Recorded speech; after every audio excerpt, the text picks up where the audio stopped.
بسم الله الرحمن الرحيم الحمد لله رب العالمين والصلاة والسلام على أشرف المرسلين وعلى آله وصحبه أجمعين أما بعد فيا أيها الإخوة أوصيكم عباد الله وإياي بتقوى الله.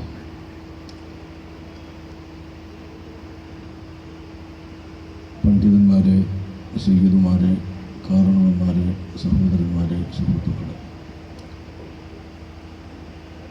നിങ്ങൾ കേട്ടതുപോലെ കേരള സംസ്ഥാന ജംഇയ്യത്തുൽ ഉലമ എന്ന മഹത്തായ സംഘത്തിൻ്റെ 50 വർഷം പൂർത്തിയായ സുവർണ ജൂബിലി ആഘോഷ പരിപാടികളിൽ പ്രഥമ ഭാഗമായി തിരഞ്ഞെടുത്തിട്ടുള്ളതാണ് ഈ മാസവും അടുത്ത ഫെബ്രുവരി മാസവും മഹല്ലുകൾ ശിഥിലമാകരുത് എന്ന പ്രമേയത്തിലുള്ള ഒരു ക്യാമ്പയിൻ. ഇത് സംസ്ഥാനത്ത് പരക്കെ നടന്നു വരികയാണ്. ഈ ക്യാമ്പയിനിൻ്റെ ഭാഗമായി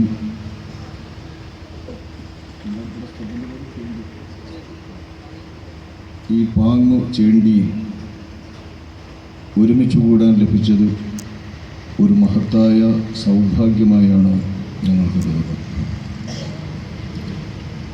സമസ്ത കേരള ജംഇയ്യത്തുൽ ഉലമ എന്ന ആ മഹത്തായ പ്രസ്ഥാനം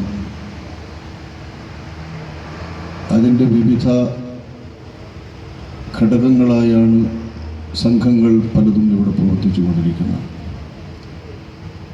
1925 ഈ മഹത്തായ സംഘടന രൂപീകരിക്കുമ്പോൾ അതിൻ്റെ മുന്നിൽ നിന്ന് പ്രവർത്തിച്ച ഏകാഗിയായ ഒരു മഹാപണ്ഡിതരായിരുന്നു നിസ്വാർത്ഥരായ അന്നത്തെ ഉലമാക്കളുടെയും ഇന്നത്തെ ഉലമാക്കളുടെ ഗുരുവിൻ്റെ ഗുരുവും അന്നത്തെ ധാരാളം ഉലമാക്കളുടെ മഹാഗുരുവുമായ മൗലാനൽ മർഹൂം പാങ്ങിൽ അഹമ്മദ് കുട്ടി മുസ്ലിയാർ എന്ന മഹാനരുടെ ഈ മഹത്തായ പ്രദേശത്ത് അവരന്ത്യവിശ്രമം കൊള്ളുന്നത് ഇവിടുത്തെ ജുമാഅത്ത് പള്ളിയുടെ ചാരത്താണെന്ന് നമുക്കെല്ലാവർക്കും അറിയാം.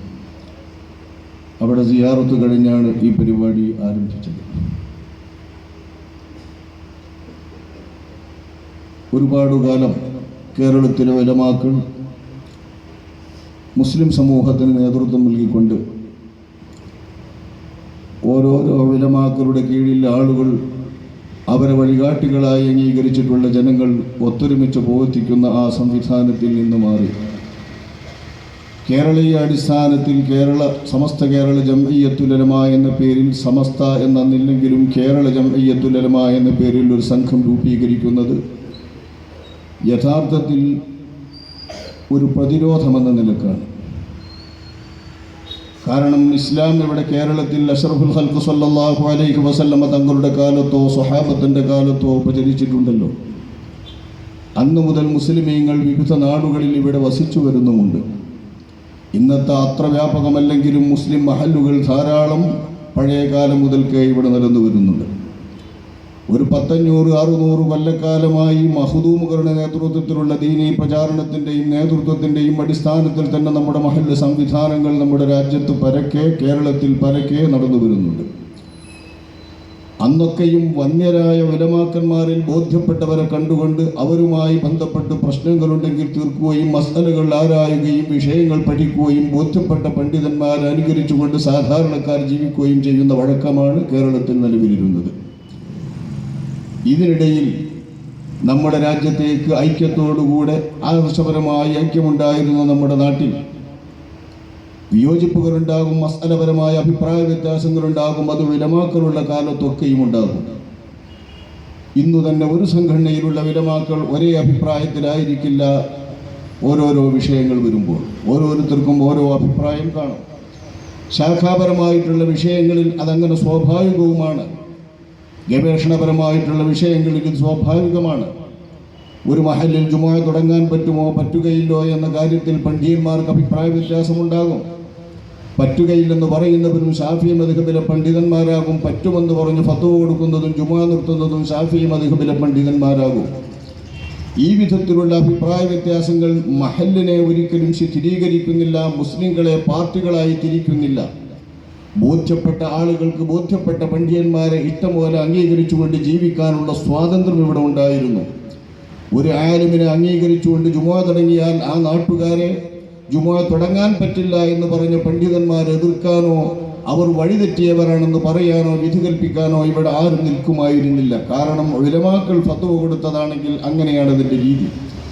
ഇന്നും നമ്മുടെ ഒരു കുടുംബത്തിൽ മാത്രം ഒതുങ്ങി നിൽക്കുന്ന ത്വലാഖ് സംബന്ധമായ പ്രശ്നങ്ങൾ ഉണ്ടാകുമ്പോൾ ഒരു പണ്ഡിതൻ ത്വലാഖ് സംഭവിച്ചിരിക്കുന്നുവെന്ന് ഫത്വ നൽകുമ്പോൾ മറ്റൊരു പണ്ഡിതൻ ത്വലാഖ് സംഭവിച്ചിട്ടില്ലെന്ന് ഫത്വ നൽകിയാൽ ആ ഫത്വ ലഭിച്ചിട്ടുള്ളതനുസരിച്ചുകൊണ്ട് കുടുംബത്തിലെ ആളുകൾക്ക് ജീവിക്കാനും ഭാര്യ ഭർത്താക്കന്മാർക്ക് ജീവിക്കാനും കഴിവുണ്ടല്ലോ, വഴിയുണ്ടല്ലോ. ആരും നമ്മളതിനെ എതിർക്കാറില്ല. സംഘടനാ സംഘിജത്വം മൂർച്ഛിച്ച ഇക്കാലത്തൊക്കെ അതും വലിയ പ്രശ്നങ്ങളാണെങ്കിലും അതും സംഘടനകളുടെ വാഗ്വാദത്തിനും തർക്കത്തിനും വാദപ്രതിവാദത്തിനും വരെ വിഷയമായി ഭവിക്കുന്നുണ്ടെങ്കിലും പഴയ കാലത്തെ ഉലമാക്കൾ ഏതെങ്കിലും ഒരു ആലിമിൻ്റെ ഫത്വ അനുസരിച്ചാണ് ഭാര്യാഭർത്താക്കളായി ദമ്പതിമാർ ജീവിക്കുന്നെങ്കിൽ അങ്ങനെ ജീവിക്കട്ടെ എന്ന നിലപാടുകാരായിരുന്നു. തലാഖ് സംഭവിച്ചിരിക്കുന്നു, അവർ മാറി താമസിക്കണം, വേറിട്ട് കഴിയണമെന്ന് ഫത്വ കൊടുത്ത പണ്ഡിതൻ പോലും മറ്റൊരു പണ്ഡിതന്റെ ഫത്വ പ്രകാരം ഇവരിരുവരും ഒരുമിച്ച് കഴിയുകയാണെങ്കിൽ അതിനെ എതിർക്കാൻ അത് തലാഖ് സംഭവിച്ചിട്ടുണ്ടെന്ന് ഫത്വ കൊടുത്ത പണ്ഡിതനും തിരിയുമായിരുന്നില്ല. ഇതാണ് കേരളത്തിലെ സ്ഥിതിവിശേഷം. ഇത്തരം ഒരു സ്ഥിതിവിശേഷത്തിൽ നിന്ന് ഐക്യത്തോടുകൂടെ ആദർശപരമായി ജീവിച്ചിരുന്ന ആളുകൾ ശാഖാപരമായി മസലകളിലും അഭിപ്രായ വ്യത്യാസങ്ങളുണ്ടെങ്കിൽ അത് കേവലം അഭിപ്രായ വ്യത്യാസങ്ങളായി മാത്രം പരിഗണിക്കുകയും അത് ശറഅ് അംഗീകരിച്ചിട്ടുള്ളതും അള്ളാഹുവും റസൂലും അംഗീകരിച്ചിട്ടുള്ളതുമാണെന്ന് മനസ്സിലാക്കിക്കൊണ്ട് തന്നെ പരസ്പരം ബഹുമാനത്തോടെയും ആദരവോടെയും വർത്തിച്ചുകൊണ്ടിരിക്കുകയും ചെയ്യുന്ന സമൂഹത്തിനിടയിൽ കേരള മുസ്ലിം ഐക്യസംഘം എന്ന പേരിൽ ഐക്യത്തിന് വേണ്ടി ഒരു സംഘം കടന്നു വരുന്നത്, ഐക്യത്തിന് വേണ്ടി അനൈക്യം നിലനിന്നിരുന്ന ഒരു പ്രദേശത്ത് ജീവിച്ചിരുന്ന ആളുകൾക്ക് അവിടെ ഐക്യമുണ്ടാക്കുന്നതിന് ഉണ്ടാക്കപ്പെട്ട ഐക്യസംഘത്തെ കേരളാടിസ്ഥാനത്തിൽ സാമാന്യവൽക്കരിച്ചുകൊണ്ടും സമീകരിച്ചുകൊണ്ടുമായിരുന്നു അങ്ങനെ ഒരു സംഘം ഇവിടെ കടന്നു വന്നത്. അതുകൊണ്ടാണ് നാട്ടിൽ ഫസാദ് ഉണ്ടായത്. അവരാണ് ബിദ്അത്തുകൾ പ്രചരിപ്പിക്കാൻ തുടങ്ങിയത്. അവരാണ് കേരള ജംഇയ്യത്തുൽ ഉലമ എന്ന പേരിൽ ഒരു പണ്ഡിത സംഘടനയ്ക്ക് രൂപം നൽകിയത്. അവിടുത്തെ ഉലമാക്കളെ ബിദ്അത്ത് പ്രചരിപ്പിക്കുന്നതിന് വേണ്ടി ഇത്തരം ഒരു സംഘം രൂപീകരിക്കാൻ ഇവിടെ കേരളത്തിൽ നിന്ന് വിട്ട് മദ്രാസ് സ്റ്റേറ്റിൽ ഒരു പ്രത്യേക സ്ഥലത്ത് യോഗം കൂടിക്കൊണ്ട് പാസ്സാക്കുമ്പോൾ ആ യോഗസ്ഥലത്തേക്ക് ക്ഷണിക്കപ്പെട്ടവരിലും അതിൽ പങ്കെടുത്തവരിലും പെട്ടവരാണ് ഇവിടെ മറമാടപ്പെട്ടിരിക്കുന്ന സമസ്ത കേരള ജംഇയ്യത്തുൽ ഉലമയുടെ മുഅസ്സിസും സ്ഥാപകരുമായ മൗലാനൽ മർഹൂം പാങ്കിൽ അഹമ്മദ് കുട്ടി മുസ്ലിയാർ അവർകൾ. അന്ന് തന്നെ ആ ഉലമാക്കളുടെ കൂട്ടായ്മയിൽ വെച്ച് കേരളത്തിൽ ഒരു ജംഇയ്യത്തുൽ ഉലമ രൂപീകരിക്കുന്നതിൻ്റെ കാര്യം അവിടെ വെച്ച് ചർച്ച ചെയ്യുമ്പോൾ ഇത് കേരളത്തിലെ മഹാന്നോദരന്മാരായ പണ്ഡിതന്മാരോട് മുശാവറത്ത് ചെയ്തുകൊണ്ട് അവരുടെ നേതൃത്വത്തിൽ നടക്കേണ്ട കാര്യമല്ലേ എന്ന് അഭിപ്രായപ്പെടുകയും അതിനെതിരായി പരസ്യമായി അവർക്കിടയിൽ ചർച്ചയിൽ പങ്കെടുത്ത് സംസാരിക്കുകയും ചെയ്ത മാന്യദേഹമാണ് ബഹുമാനപ്പെട്ട പാങ്കിൽ അഹമ്മദ് കുട്ടി മുസ്ലിയാർ.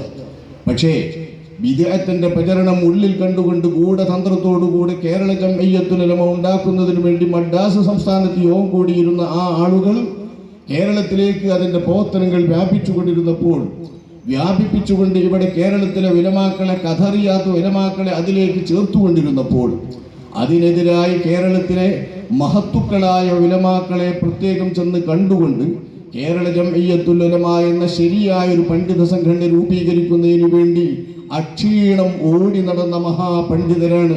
ദർസുകൾക്കിടയിൽ, വഅദുകൾക്കിടയിൽ, ഫത്വാകൾക്കിടയിൽ അന്നത്തെ ഏറ്റവും തിരക്ക് പിടിച്ച പണ്ഡിതരായിരുന്നു ബഹുമാനപ്പെട്ട ഇവിടെ മറവിട്ട് കിടക്കുന്ന പാങ്കിൽ അഹമ്മദ് കുട്ടി മുസ്ലിയാറിനെ അല്ലാഹു മർഖദഹു. അവരുടെ ജാഹ് ബർക്കത്ത് കൊണ്ട് അള്ളാഹു ഇരു ലോകത്തും നമ്മെ വിജയിപ്പിക്കുമാറാവട്ടെ. ആ മഹാനുഭാവൻ അദ്ദേഹം രൂപീകരിച്ച ഈ സംഘം ഉലമാക്കന്മാർ കേരളത്തിൽ അങ്ങനെ ഒരു പണ്ഡിത കൂട്ടായ്മയുടെ ആവശ്യമില്ലല്ലോ.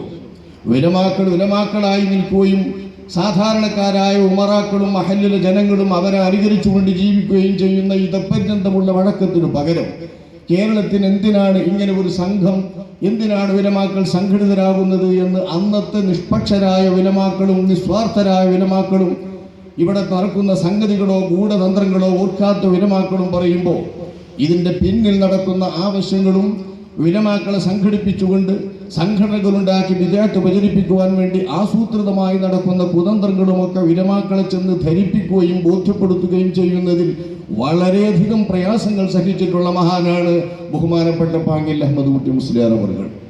അന്നത്തെ കേരളീയ ഉലമായിലെ ഒരു വലിയ പറ്റം ആലിമീങ്ങൾ മഹാനരെ അവലംബിച്ചുകൊണ്ടാണ് ദീനീ കാര്യങ്ങളിലൊക്കെയും വർദ്ധിച്ചുകൊണ്ടിരുന്നത്. അതേസമയം അവരെ അവലംബിച്ചുകൊണ്ട് ജീവിക്കാത്ത മറ്റൊരു വിഭാഗവും കേരളത്തിലുണ്ട്. മഹാനായ ശംസുൽ ഉലമാ ഖുതുബി അവർകളെ പോലുള്ള മഹാരഥന്മാർ ജീവിച്ചിരിക്കുന്ന കാലമല്ലേ. വടക്കാ മലബാർ കേന്ദ്രമാക്കിക്കൊണ്ട് കോഴിക്കോട്, കണ്ണൂർ, കാസർഗോഡ് ജില്ലയിലുള്ള വടക്കൻ മലബാറിലെ പ്രദേശക്കാരടങ്കിലും മലപ്പുറം ജില്ലയിലുള്ള ആളുകൾ തന്നെ നല്ലൊരു വിഭാഗവും ബഹുമാനപ്പെട്ട ശംസുൽ ഉലമാ ഖുതുബി അവർകളെ അവലംബിച്ചുകൊണ്ട് ജീവിക്കുന്നതായ ഒരു കൂട്ടം ഉലമാക്കളാണ്. ആ ഉലമാക്കളെ കൂടി ഇതിൽ പങ്കെടുപ്പിച്ചുകൊണ്ട് കേരളത്തിലുള്ള 2 ഉലമാ ശ്രേണികളുള്ള ഉലമാക്കളെയും സമന്വയിപ്പിച്ചുകൊണ്ട് കേരളത്തിലെ ഉലമാക്കൾക്ക് ഒരു സംഘം അത്യാവശ്യമാണ്. അല്ലെങ്കിൽ ബിദ്അത്തിന്റെ ജംഇയ്യത്തുൽ ഉലമാക്കാർ ഇവിടെ കലാപമുണ്ടാക്കുമ്പോൾ, കുഴപ്പമുണ്ടാക്കുമ്പോൾ അതിനെതിരെ പ്രതിരോധിക്കാൻ സംഘടിതമായ ഉലമാക്കളുടെ പരിശ്രമമില്ലാതെ വന്നാൽ കുഴപ്പം വരുമെന്ന് പറഞ്ഞുകൊണ്ട് കേരളത്തിൽ അങ്ങോളം ഇങ്ങോളം ഓടി നടന്ന ആ മഹാനുഭാവൻ ശംസുൽ ഉലമാ ഖുതുബി അവർകളെ ചെന്നുകണ്ട് അവിടുത്തെ ദർസിൽ പഠിക്കുന്ന മുതിർന്ന വിദ്യാർത്ഥികളെ, പ്രഗത്ഭരായ ആലിമീങ്ങളെ, ഈ സംഘത്തിന് മുതൽക്കൂട്ടാകുന്ന തരത്തിലുള്ള മഹത്തുക്കളായ ആലിമീങ്ങളെ ഈ സംഘത്തിലേക്ക് ചേർന്നുകൊണ്ട് കേരളീയ ഉലമാക്കളിൽ എല്ലാവരുടെയും പ്രാതിനിധ്യം ഈ സംഘടനയ്ക്ക് ലഭ്യമാക്കാൻ വേണ്ടി പരിശ്രമിച്ച മഹാനരാണ് ബഹുമാനപ്പെട്ട ഉസ്താദ് മൗലാന മർഹൂം പാങ്ങിൽ അഹമ്മദ് കുട്ടി മുസ്ലിയാർ അവറുകൾ. ആ മുലേരുപ്പാപ്പാന്റെ നാടിൽ വെച്ചാണ് നമ്മളിപ്പോൾ ഈ സംസാരിച്ചു കൊണ്ടിരിക്കുന്നത്. അദ്ദേഹത്തെ പോലുള്ള മഹത്തുക്കളും നിഷ്കാമകർമ്മികളും നിഷ്പക്ഷരുമാണ് സമസ്ത കേരള ജംഇയ്യത്തുൽ ഉലമാ ഉണ്ടാക്കിയത്. അത് പറഞ്ഞുകൊണ്ട് തന്നെ മുബാറക്കായ ഒരു സംഘടനയാണിത്. മഹത്തുക്കളായ ആരിഫീങ്ങളും ഔലിയാക്കന്മാരും ഉണ്ടാക്കിയ സംഘടനയാണിത്. അന്നത്തെ ഉലമാക്കൾ എല്ലാവരും അവലംബിക്കുന്ന സാധാരണക്കാരുടെ ആത്മീയ അവലംബമായ സയ്യിദുമാരുടെ കാരണവരായ ബഹുമാനപ്പെട്ട വരക്കൽ മുല്ലക്കോയ തങ്ങൾ എന്ന് പറയുന്ന മഹാൻ ബ്രിട്ടീഷുകാരുടെ കാലത്ത് കോഴിക്കോട് റെയിൽവേ സ്റ്റേഷന്റെ മുമ്പിൽ തന്നെ വരക്കൽ എന്ന് പറയുന്ന തീവണ്ടി നിർത്തുന്ന ഒരു പ്രത്യേക റെയിൽവേ ഷെഡ് പോലും സ്ഥാപിച്ചിട്ടുള്ളത് ബഹുമാനപ്പെട്ട മുല്ലക്കോയ തങ്ങൾ അവരുടെ സമീപത്തേക്ക് വരുന്ന ആളുകൾക്ക് ഇറങ്ങാനും കയറാനുമുള്ള സൗകര്യത്തിനാണ്. അത്ര വലിയ അഭയാർത്ഥി പ്രവാഹവും അങ്ങനെ ആവശ്യക്കാർ ഒന്നിച്ചു ഒഴുകുകയും ചെയ്തിരുന്ന ഒരു മഹാ കേന്ദ്രമായിരുന്നു, ആത്മീയ കേന്ദ്രമായിരുന്നു വരക്കൽ മുല്ലക്കോയ തങ്ങളുടെ സവിധം. ആ മഹത്തായ സവിധത്തിലേക്ക് ബഹുമാനപ്പെട്ട പാങ്ങിൽ അഹമ്മദ് കുട്ടി മുസ്ലിയാർ അവർകൾ ചെന്നു ചേർന്ന് അവരുടെ കൂടി ബറക്കത്ത് കൊണ്ടും ആശീർവാദത്തോടു കൂടിയുമാണ് ബഹുമാനപ്പെട്ട കേരള ജംഇയ്യത്തുൽ ഉലമാ എന്ന പണ്ഡിത സംഘടനയ്ക്ക് രൂപം നൽകുന്നത്. മഹാനരായിരുന്നു അതിന്റെ പ്രസിഡന്റായി ആദ്യം തെരഞ്ഞെടുക്കപ്പെട്ടത്. ആ തെരഞ്ഞെടുക്കപ്പെട്ട ബഹുമാനപ്പെട്ട സയ്യിദ് അവർകൾ സയ്യിദല്ല ഇതൊരു പ്രസിഡന്റ് ആകേണ്ടത് എന്ന് മനസ്സിലാക്കിക്കൊണ്ട് തന്നെ ആലിമീങ്ങളിൽപ്പെട്ടവർ ഇതിന് പ്രസിഡന്റ് ആകണം, അവർ തന്നെ ഇതിന് പ്രവർത്തിക്കണമെന്ന് മനസ്സിലാക്കിക്കൊണ്ട് തന്റെ പ്രസിഡന്റ് സ്ഥാനം നേരിട്ട് പാങ്ങിൽ അഹമ്മദ് കുട്ടി മുസ്ലിയാർ അവർക്ക് സമ്മാനിക്കുകയും അദ്ദേഹത്തിന്റെ പ്രസിഡന്റായിക്കൊണ്ട് തന്നെ ബഹുമാനപ്പെട്ട കേരള ജംഇയ്യത്തുൽ ഉലമ പ്രവർത്തിക്കുകയുമായിരുന്നു. പിൽക്കാലത്ത് ഈ കേരള ജംഇയ്യത്തുൽ ഉലമയും വഹാബികൾ വ്യാജമായി രജിസ്റ്റർ ചെയ്ത ശേഷം പിന്നെ ഇതേ ജംഇയ്യത്തുൽ ഉലമയുടെ സമ്മേളനം, വാർഷിക സമ്മേളനം ഫറൂഖിൽ നടക്കുവാൻ വേണ്ടി തീരുമാനിച്ചപ്പോൾ കേരള ജംഇയ്യത്തുൽ ഉലമയുടെ സമ്മേളനം നടപ്പാക്കുവാൻ സുന്നി ഉലമാക്കൾക്ക് പറ്റാതെ വന്നു. നിയമപരമായി കുരുക്ക് വന്നു. ഒരിക്കലും പറ്റില്ലെന്ന നിലപാട് വന്നപ്പോൾ സമസ്ത കേരള ജംഇയ്യത്തുൽ ഉലമാ എന്ന ഒരു സമസ്ത എന്ന പദം അതിന്റെ തുടക്കത്തിൽ ചേർത്തുകൊണ്ടാണ് ബഹുമാനപ്പെട്ട സമസ്ത കേരള ജംഇയ്യത്തുൽ ഉലമാ എന്ന പണ്ഡിത സംഘടന ആ പേരിൽ പരിവർത്തിക്കപ്പെട്ടത്. 1934 ആ പേരിൽ ഈ സംഘടന രജിസ്റ്റർ ചെയ്യുകയും ചെയ്തു. 1925 രൂപീകരിക്കപ്പെട്ട കേരള ജംഇയ്യത്തുൽ ഉലമാ സമസ്ത കേരള ജംഇയ്യത്തുൽ ഉലമാ എന്ന പേരിൽ രജിസ്റ്റർ ചെയ്യപ്പെടുന്നത് 9 വർഷം കഴിഞ്ഞ ശേഷം 1934 1934 സമസ്ത കേരള ജംഇയ്യത്തുൽ ഉലമാ വന്ന ആ മഹത്തായ സംഘം വരക്കൽ മുല്ലക്കോയ തങ്ങളുടെയും മൗലാനൽ മർഹൂം പാങ്ങിൽ അഹമ്മദ് കുട്ടി മുസ്ലിയാരുടെയും ഒക്കെ ആശീർവാദത്തോടുകൂടെ പൊരുത്തത്തോടുകൂടെ ഉണ്ടാക്കപ്പെട്ട സംഘടനയാണ്. അതുകൊണ്ട് ഇത് സത്യത്തിന്റെ സംഘമാണ്. ജനങ്ങളാണെങ്കിൽ കൂടുതലും ഇതിലാണ്. ജനങ്ങളുടെ അംഗീകാരം തന്നെ അല്ലാഹു തആല വാനലോകത്ത് വിളിച്ചു പറയുന്നതിന്റെ അടിസ്ഥാനത്തിൽ ഉണ്ടായിത്തീരുന്നതാണ്. ജനങ്ങളെല്ലാവരും ഇതിനെ അംഗീകരിക്കുന്നത് തന്നെ ഇത് അള്ളാഹ്ക്ക് പൊരുത്തപ്പെട്ട ഒരു സംഘടനയാണെന്നതിന്റെ തെളിവാണെന്നൊക്കെയാണ് ഓരോരോ കൂട്ടർ ഇപ്പോൾ പ്രസംഗിച്ചുകൊണ്ടിരിക്കുന്നത്. നാടുനീള സമസ്തയ്ക്ക് വേണ്ടി നടക്കുന്ന പ്രചാരണ സമ്മേളനങ്ങളും പ്രചാരണ പ്രവർത്തനങ്ങളും പ്രചാരണ രീതികളും ഇങ്ങനെയാണ്. അങ്ങനെയെങ്കിൽ ബഹുമാനപ്പെട്ട പാങ്ങിൽ അഹമ്മദ് കുട്ടി മുസ്ലിയാർ വിഷമിക്കേണ്ടതില്ല. മഹാന രൂപീകരിക്കപ്പെട്ട മഹത്തായ പണ്ഡിത സംഘടന ഇവിടെ ഉണ്ട്.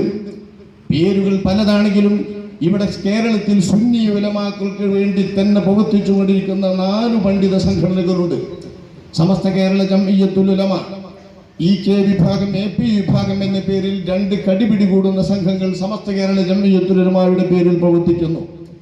അതിനു മുൻപ് തന്നെ 50 വർഷം പൂർത്തിയാക്കിയ ഈ കേരള സംസ്ഥാന ജംഇയ്യത്തുൽ ഉലമ 1967 നവംബർ മാസത്തിൽ രൂപീകരിക്കപ്പെട്ടതാണ്.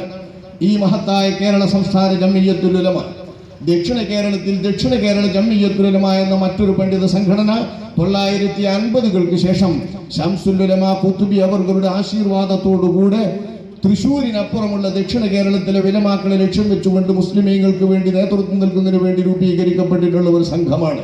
ഇങ്ങനെ 4 പണ്ഡിത സംഘടനകളുടെ പ്രവർത്തിക്കുന്നുണ്ട്. ഈ 4 സംഘടനകളും ബഹുമാനപ്പെട്ട പാങ്ങിൽ അഹമ്മദ് കുട്ടി മുസ്ലിയാർ രൂപീകരിച്ചിട്ടുള്ള സമസ്ത കേരള ജംഇയ്യത്തുൽ ഉലമയുടെ തുടർച്ചയാണ്.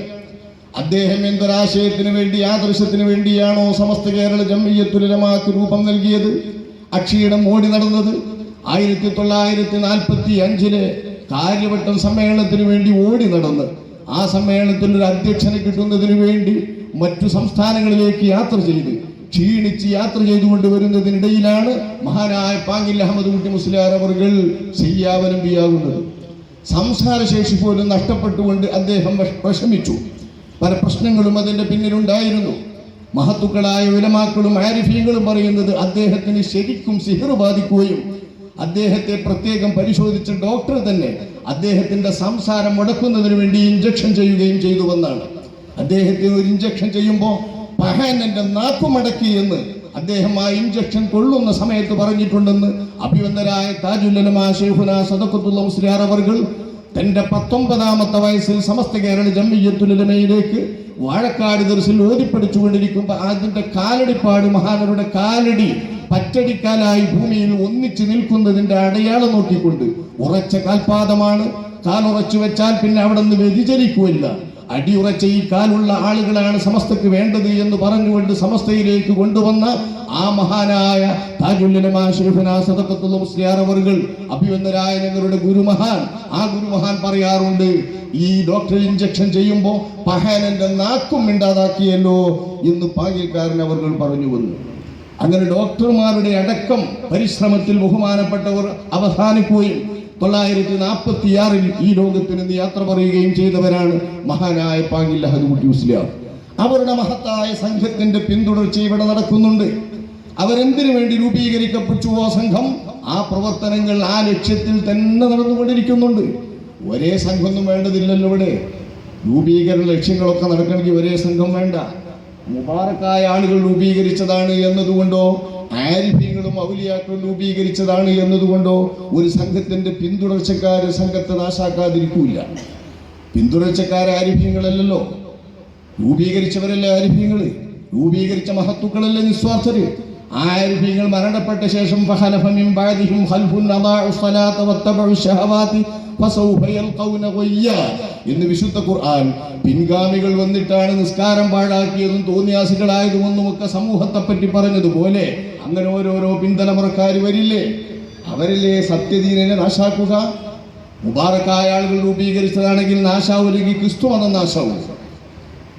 വാനലോകത്തിൽ നിന്ന് ഈ സംഘത്തിന് അല്ലാഹു തആലാന്റെ വിളിയാളം കിട്ടിയതിന്റെ അടിസ്ഥാനത്തിലാണ് ഭൂരിപക്ഷവും ഒരു സംഘടനയെ അംഗീകരിക്കുന്നതിൽ ക്രിസ്തു മതമല്ലേ ഇവിടെ ശരിയായ മതമാകേണ്ടത്? അള്ളാഹുവിന്റെ അടിയങ്ങളായിട്ടുള്ള മനുഷ്യ പടപ്പുകളിൽ ഭൂരിപക്ഷവും ക്രിസ്ത്യാനികളല്ലേ? വാനലോകത്ത് ക്രിസ്ത്യാനിസത്തെ അള്ളാഹു തആല പരിചയപ്പെടുത്തിയിട്ടാണോ ലോകത്തെ ഈ കേരളത്തിൽ ടാവട്ടത്തിലെ കേരളമല്ല കാണേണ്ടത്? ഭൂലോക ആസകലൊന്ന് നോക്കി, ഭൂലോകാസകലത്തിൽ എന്ന് അള്ളാഹുവിന്റെ റസൂൽ പറഞ്ഞിട്ടുണ്ട്. റസൂൽ പറയുന്നത് എന്താണെന്നറിയോ? വ്യക്തികളായ അള്ളാഹുവിന്റെ അടിയങ്ങൾക്ക് അള്ളാഹു തആലാന്റെ ഭൂമിയിൽ പ്രത്യേകം സ്വീകാര്യതയുണ്ടാകുന്നതും അവരെ ആളുകൾ അംഗീകരിക്കുന്നതും അവരുടെ മഹത്വം ആളുകൾ അംഗീകരിക്കുന്നതും വാനലോകത്ത് അള്ളാഹു തആല വിളംബരം ചെയ്യുന്ന ആളുകൾക്ക് ലഭിക്കുന്ന മഹത്തായ സൗഭാഗ്യമാണെന്ന് റസൂലുള്ളാഹി തങ്ങൾ പ്രസ്താവിച്ചിട്ടുണ്ട്. അത് വ്യക്തിയുടെ കാര്യമാണ്. ആ ആൾക്ക് ഭൂമുഖത്ത് പ്രത്യേകം കബൂല് നൽകപ്പെടുമെന്ന് പറയുന്നുമുണ്ട്. അതിനർത്ഥം എല്ലാവരും അയാൾ പറയുന്ന വീക്ഷണത്തിലേക്ക് ചെല്ലുമെന്നോ അയാൾ അനുകരിച്ചുകൊണ്ട് ജീവിക്കുമെന്നോ അല്ല. കബൂൽ എന്ന് പറഞ്ഞാൽ അതല്ലല്ലോ അർത്ഥം. നിങ്ങൾ തന്നെ ചിന്തിച്ചു നോക്കൂ. താജുൽ ഉലമ ശൈഖുനാ സദഖത്തുൽ മുസ്ലിയാർ എന്ന് പറയുന്നവരുടെ സംഘടനയിലോ അദ്ദേഹത്തിന്റെ ആശയാദർശങ്ങളിലോ ജീവിക്കുന്നവർ കേരളത്തിൽ വളരെ ചെറിയ ന്യൂനപക്ഷമാണ്. വളരെ ചെറിയ ന്യൂനപക്ഷത്തിന് യഥാർത്ഥ സത്യത്തിന്റെ പിൻഗാമികളായി ജീവിക്കാനുള്ള സൗഭാഗ്യം അല്ലാഹു നൽകൂ. നല്ലത് എപ്പോഴും കുറച്ചായിരിക്കും, ഏതിനും ഏത് കൂട്ടത്തിലും കുറച്ചായിരിക്കും. കല്ലുകളിൽ എത്ര കല്ലുകളുണ്ട്. ആ കല്ലുകളിൽ ഏറ്റവും പ്രധാനപ്പെട്ട കല്ല് ചിലതല്ലേ കാണൂ. വളരെ വിലപിടിപ്പുള്ള കല്ല് 1-2 വർഗ്ഗങ്ങളെ കാണൂ. മരങ്ങളിൽ എത്ര പടുമരങ്ങളുണ്ട്. ആ കൂട്ടത്തിൽ ഏറ്റവും വിലപിടിപ്പുള്ളതും ഏറ്റവും പറ്റിയതുമായ മരങ്ങൾ കുറച്ചേ കാണൂ. അള്ളാന്റെ പടപ്പുകൾ ഏതെടുത്തു നോക്കിയാലും ഏറ്റവും വിലപ്പെട്ടത് വളരെ വളരെ കുറച്ചായിരിക്കും. മനുഷ്യനും ഈ അലംഘനീയ വിധിയിൽ നിന്ന് മാറ്റമില്ല. മനുഷ്യരും വളരെ കുറഞ്ഞവരായിരിക്കും ഏറ്റവും മുന്തിയവർ.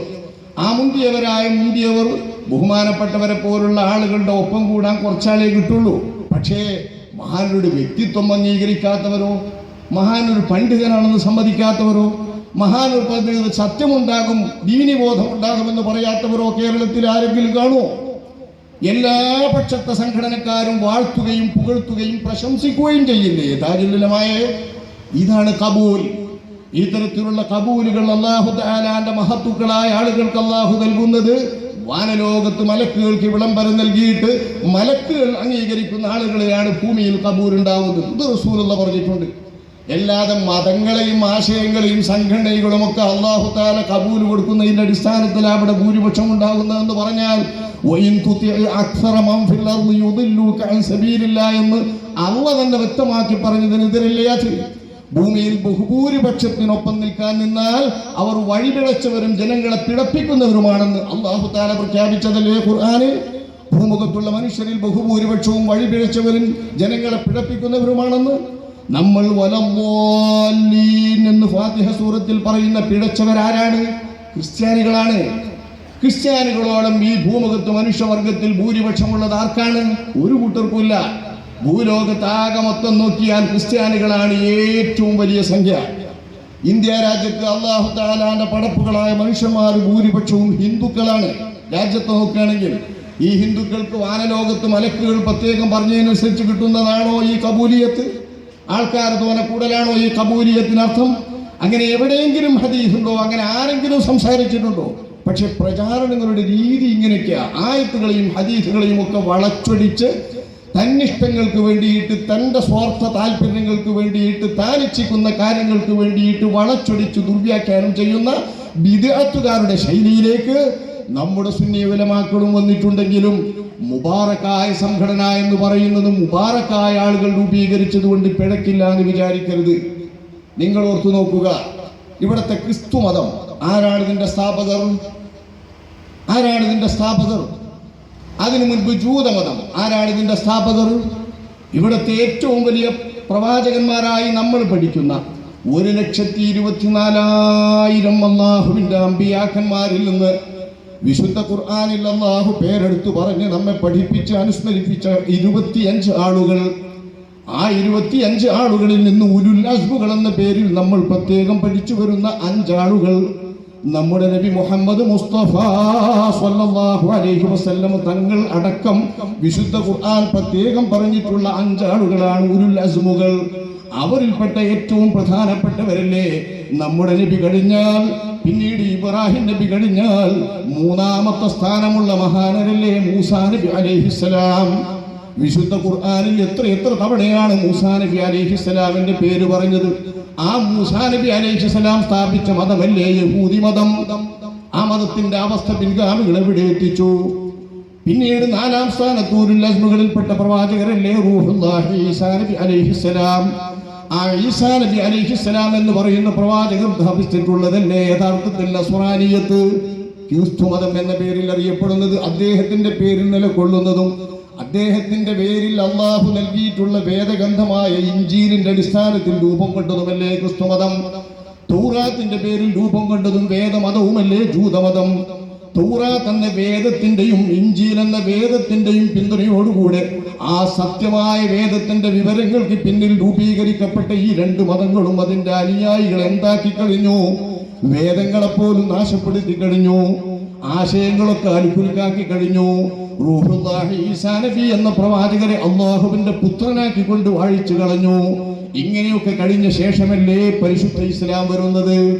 തൗറാത്തിന്റെയും ഇഞ്ചീലിന്റെയും അവ 2 വേദഗ്രന്ഥങ്ങളുടെയും പിന്നിൽ നിന്ന് ആ 2 പരിശുദ്ധ മതങ്ങളുടെയും യഥാർത്ഥത്തിലുള്ള സത്തയും സത്യവും സ്വാംശീകരിച്ചുകൊണ്ടല്ലേ അല്ലാഹുവിന്റെ ഹബീബായ നബി സല്ലല്ലാഹു അലൈഹി വസല്ലം തങ്ങൾ ഇസ്ലാം കൊണ്ടുവരുന്നത്.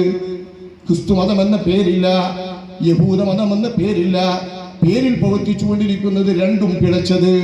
സ്ഥാപിച്ചവരാവട്ടെ അള്ളാഹുവിന്റെ ഉരുല്ലസിമുകളിൽപ്പെട്ട പ്രവാചകന്മാരായ മൂസാ നബി അലൈഹിസ്സലാമും ഈസാ നബി അലൈഹിസ്സലാമും.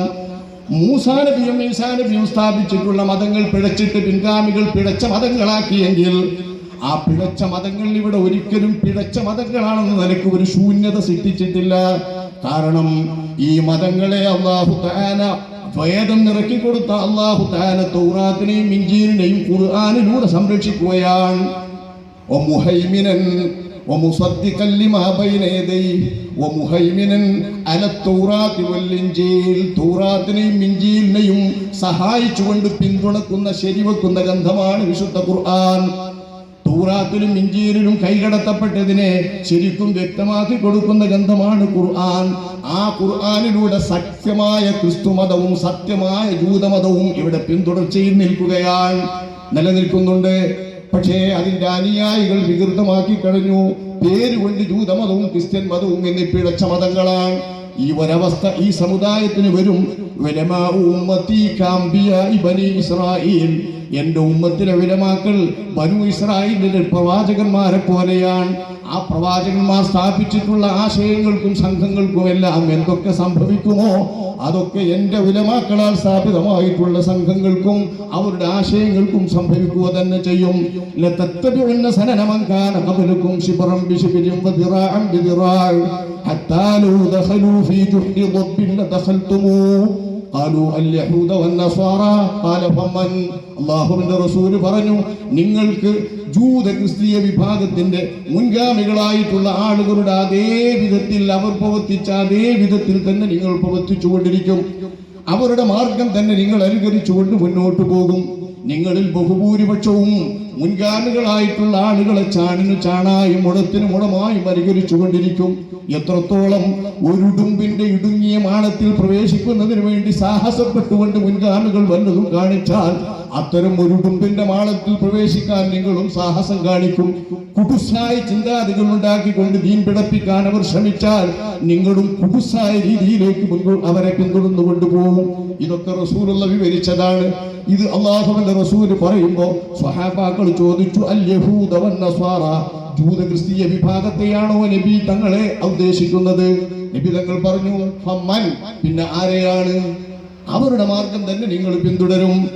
ജൂതന്മാർ അവരുടെ മതം നിറവേറ്റിയിട്ടുള്ള മതം, സത്യമായിട്ടുള്ള മതം, തൗറാത്തിന്റെ പേരിലുള്ള മതം നശിപ്പിച്ചതുപോലെ നിങ്ങൾ നിങ്ങളുടെ പണ്ഡിതന്മാർ രൂപീകരിച്ചിട്ടുള്ള സംഘങ്ങളും സംഘടനകളും ആശയങ്ങളും ഒക്കെ നാശപ്പെടുത്തും.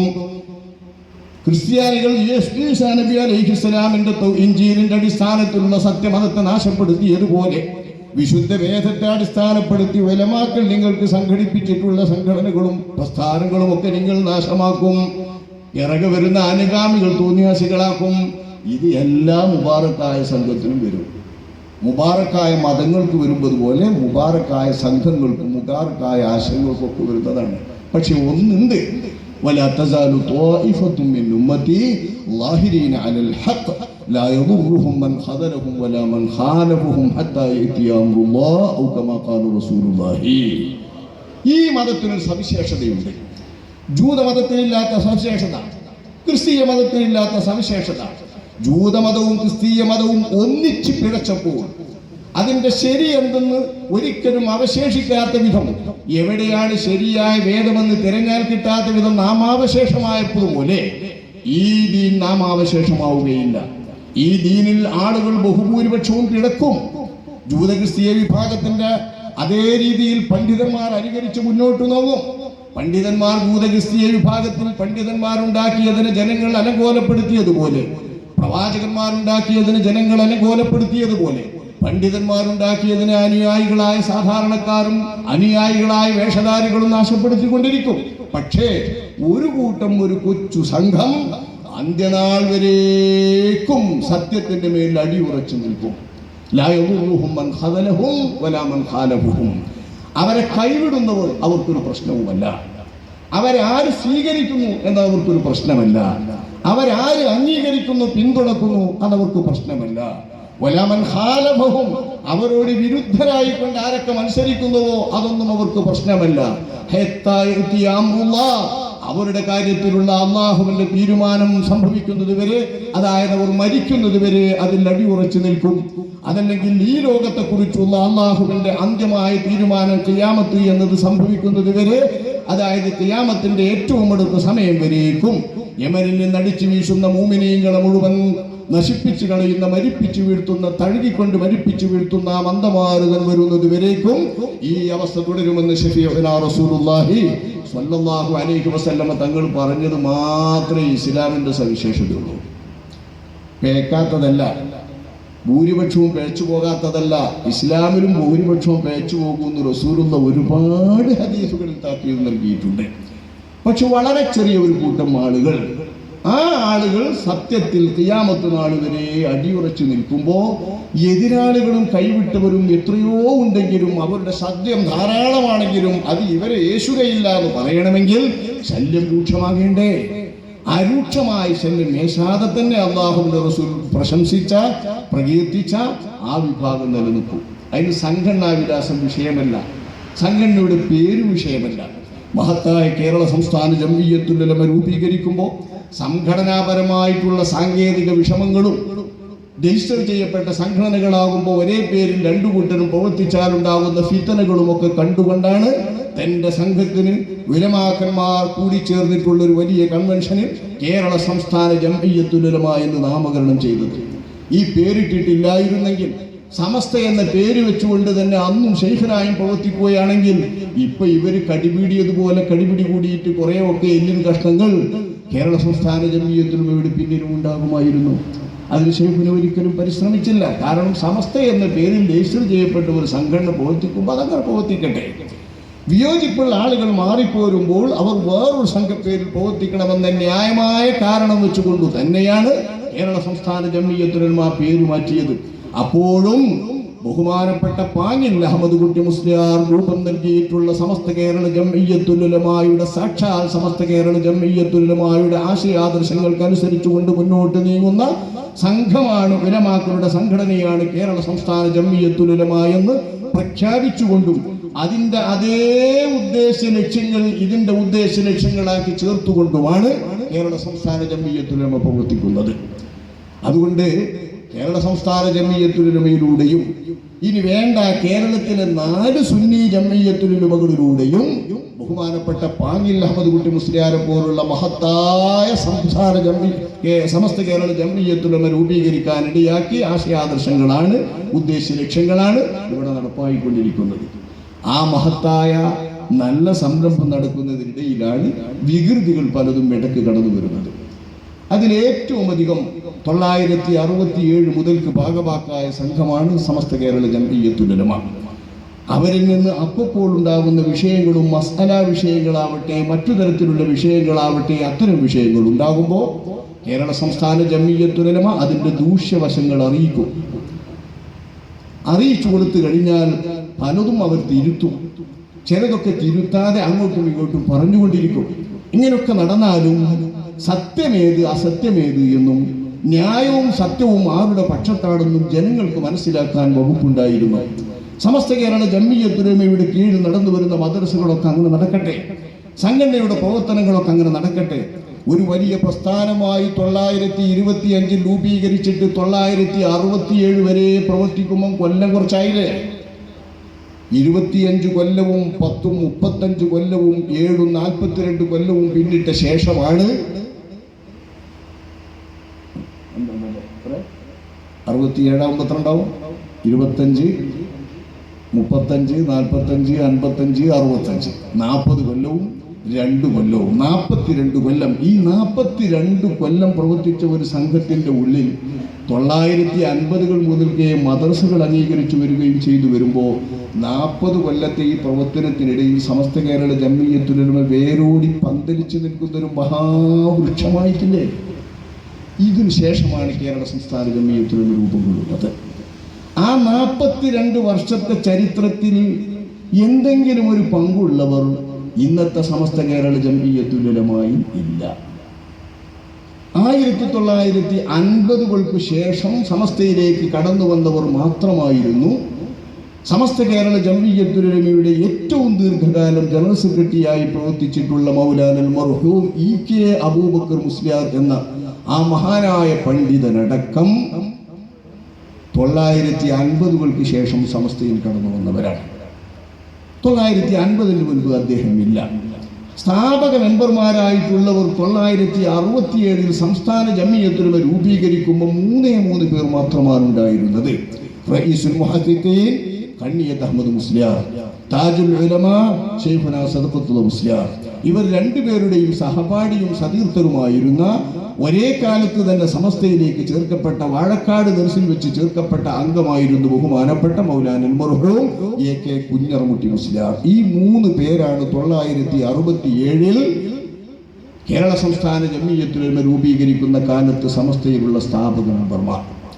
അവരിലെ ഭൂരിപക്ഷം പേർ, 3-ൽ ഭൂരിപക്ഷം 2 അല്ലേ, നമുക്കറിയാലോ. 3-ലെ ഭൂരിപക്ഷം 2 പേരും കേരള സംസ്ഥാന ജംഇയ്യത്തുൽ ഉലമ രൂപീകരിക്കുന്ന അംഗങ്ങളാണ്. ഒരേ ഒരാൾ ബഹുമാനപ്പെട്ട റഈസുൽ മുഹദ്ദിഖീൻ കണ്ണിയത്ത് അഹമ്മദ് മുസ്ലിയാർ മാത്രമാണ് സമസ്തയിൽ നിന്നിട്ടുള്ളൂ. അദ്ദേഹമാവട്ടെ സമസ്തയുടെ പ്രവർത്തനങ്ങളിലോ ഒന്നും ഭാഗമാക്കാതിരിക്കുന്നവരും, പ്രസിഡന്റാക്കപ്പെട്ട ശേഷം പോലും വിളിക്കുമ്പോൾ കൂട്ടി കാറ് കൊടുത്തയക്കുമ്പോൾ വരും, എന്താണോ പരിപാടിയെങ്കിൽ പറഞ്ഞു തരും, അതുമാത്രം ഒപ്പിട്ടാൽ മതി എന്ന് പറഞ്ഞുകൊണ്ടാണ് പ്രസിഡന്റാക്കിയത് എന്ന് അദ്ദേഹം തന്നെ ഒരു അഭിമുഖത്തിൽ തുറന്നു പറഞ്ഞിട്ടുള്ളത്. അദ്ദേഹത്തിൻ്റെ ജീവിതകാലത്ത് തന്നെ വണ്ടൂരിൽ നിന്ന് പുറത്തിറങ്ങുന്ന നുസ്രത്തുൽ അനാം മാസികയിൽ ബഹുമാനപ്പെട്ട താജുൽ ഉലമ അവർക്കുള്ള ഒരു അഭിമുഖമായി പ്രസിദ്ധീകരിച്ചിരുന്നു. കണ്ണിയത്ത് അഹമ്മദ് മുസ്ലിയാർ ജീവിക്കുന്ന കാലത്തു തന്നെ ഞാനും സമസ്തയുടെ പ്രസിഡന്റ് ആകുമ്പോഴുള്ള കരാറ്, ഇന്ന ആവശ്യമുള്ള സമയത്ത് വണ്ടി അയക്കും വരും, എന്താ ചെയ്യേണ്ടിച്ചാൽ പറഞ്ഞു തരും, അപ്പോൾ ഒപ്പിട്ടാൽ മതി, അങ്ങ് മാത്രമാണ് എനിക്കുള്ള ജോലി എന്ന് അദ്ദേഹം പറഞ്ഞിട്ടുള്ളത്. അദ്ദേഹത്തിൻ്റെ ജീവിതകാലത്ത് ഒരു അഭിമുഖത്തിൽ പറഞ്ഞത് നുസ്രത്തിൽ പ്രസിദ്ധീകരിച്ചിരുന്നു. ആ മഹാൻ മാത്രമാണ് സമസ്തയിൽ നിന്നുള്ളൂ. ഇതാണ് സമസ്ത കേരള ജംഇയ്യത്തുൽ ഉലമയുടെ രീതി. പക്ഷെ ഇപ്പോഴത്തെ സ്ഥിതി പോയാൽ അവിഭക്ത സമസ്തയിൽ അംഗമായിരുന്ന, മുശാവറ അംഗമായിരുന്ന ഒരാൾ പോലും ഇന്ന് സമസ്ത കേരള ജംഇയ്യത്തുൽ ഉലമയിലില്ല. അവിഭക്ത സമസ്ത എന്ന് പറഞ്ഞാൽ സംസ്ഥാന ജംഇയ്യത്തുൽ ഉലമ രൂപം കൊള്ളുന്നതിന് മുൻപ് എല്ലാവരും കേരളത്തിൽ ഒരേ സംഘത്തിൽ നിന്നിരുന്ന കാലത്തെ സമസ്ത കേരള ജംഇയ്യത്തുൽ ഉലമയുടെ മുശാവറ അംഗങ്ങളിൽപ്പെട്ട ഒരാൾ പോലും സമസ്ത കേരള ജംഇയ്യത്തുൽ ഉലമയിലില്ല. അന്നത്തെ മുശാവറ അംഗമായിട്ടുള്ള ബഹുമാനപ്പെട്ട മൗലാന NK മുഹമ്മദ് മുസ്ലിയാർ അവർ അന്ന് അവിഭക്ത സമസ്തയുടെ മുശാവറ മെമ്പറാണ്. ആ മഹാൻ ഇന്ന് കേരള സംസ്ഥാന ജംഇയ്യത്തുൽ ഉലമയുടെ പ്രസിഡന്റാണ്, അധ്യക്ഷരാണ്. അപ്പോൾ അവിഭക്ത സമസ്തയിലുള്ള ആളുകൾ പോലും ഇല്ലാത്ത ഒരു സംഘമാണ് ഇന്ന് സമസ്ത കേരള ജംഇയ്യത്തുൽ ഉലമ. ഇത് വേറൊരു വിഷയമാണ്. ഞാൻ ആ വിഷയത്തിലേക്കും ഞങ്ങളുടെ ഈ ക്യാമ്പയിൻ ആ വിഷയത്തിലേക്കും വലിച്ചിഴക്കാറില്ല. ബഹുമാനപ്പെട്ട പാങ്ങിൽ അഹമ്മദ് കുട്ടി മുസ്ലിയാർ അവരുടെ പ്രദേശമായപ്പോൾ മഹാനരുടെ സമസ്തക്ക് വന്നുപെട്ട അധോഗതികൾ വിവരിച്ചു കൊണ്ടിരിക്കുമ്പോൾ ആ മഹാന്റെ പേരിലുള്ള സംഘത്തെയാണല്ലോ ഈ ആക്ഷേപിക്കുന്നത്, അതുകൊണ്ടാണല്ലോ കുറ്റം പറയുന്നത്, ഞങ്ങളുടെ നാട്ടിലുള്ള ആ മഹാൻ സ്ഥാപിച്ചിട്ടുള്ള ഈ സംഘത്തെ പറ്റിയാണല്ലോ പറയുന്നത് എന്ന് ഇവിടുത്തെ ആളുകൾ ചിന്തിക്കാതിരിക്കുന്നതിന് വേണ്ടി, തെറ്റിദ്ധരിക്കാതിരിക്കുന്നതിന് വേണ്ടിയാണ് ഞാൻ പ്രത്യേകം ഊന്നി പറയുന്നത്. ആ മഹാന്റെ പൈതൃകവും ആ മഹാൻ രൂപീകരിച്ച സംഘടനയുടെ അതേ ഉദ്ദേശ ലക്ഷ്യങ്ങളും നടപ്പാക്കുന്നതിന് വേണ്ടി രൂപീകരിക്കപ്പെട്ടിട്ടുള്ള കേരള സംസ്ഥാന ജംഇയ്യത്തുൽ ഉലമയുടെ സുവർണ ജൂബിലി ആഘോഷത്തിന്റെ ഭാഗമായാണ് ഞങ്ങൾ ക്യാമ്പയിൻ നടത്തുന്നത്. 50 വർഷമായി ആ മഹാന്റെ പേരിൽ രൂപം കൊണ്ട സമസ്തയുടെ പിന്മുറയായിട്ട് പ്രവർത്തിച്ചുകൊണ്ടിരിക്കുന്ന കേരള സംസ്ഥാന ജംഇയ്യത്തുൽ ഉലമയുടേതാണ് ഈ ക്യാമ്പയിൻ.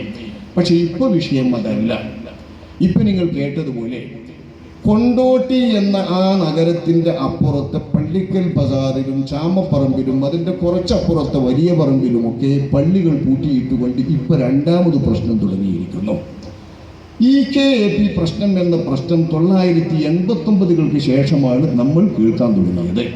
അത് കേൾക്കാൻ തുടങ്ങിയത് മുതലേ നാട്ടിലെ മുസ്ലിമീങ്ങളും നാട്ടിലെ മൂല്യന്മാരും 2 കക്ഷിയായി EKAP എന്ന് പറഞ്ഞ് നടക്കുകയാണ്.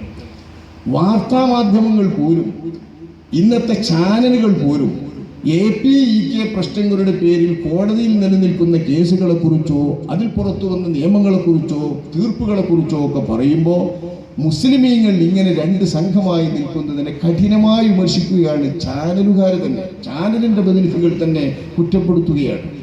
ഈ KAP പ്രശ്നമായി നിൽക്കുന്നത് കൊണ്ട് എത്രയെത്ര മഹല്ലുകളിലാണ് പ്രശ്നങ്ങൾ എന്ന്. ഇതിപ്പോൾ രണ്ടാം ഘട്ടമാണ്.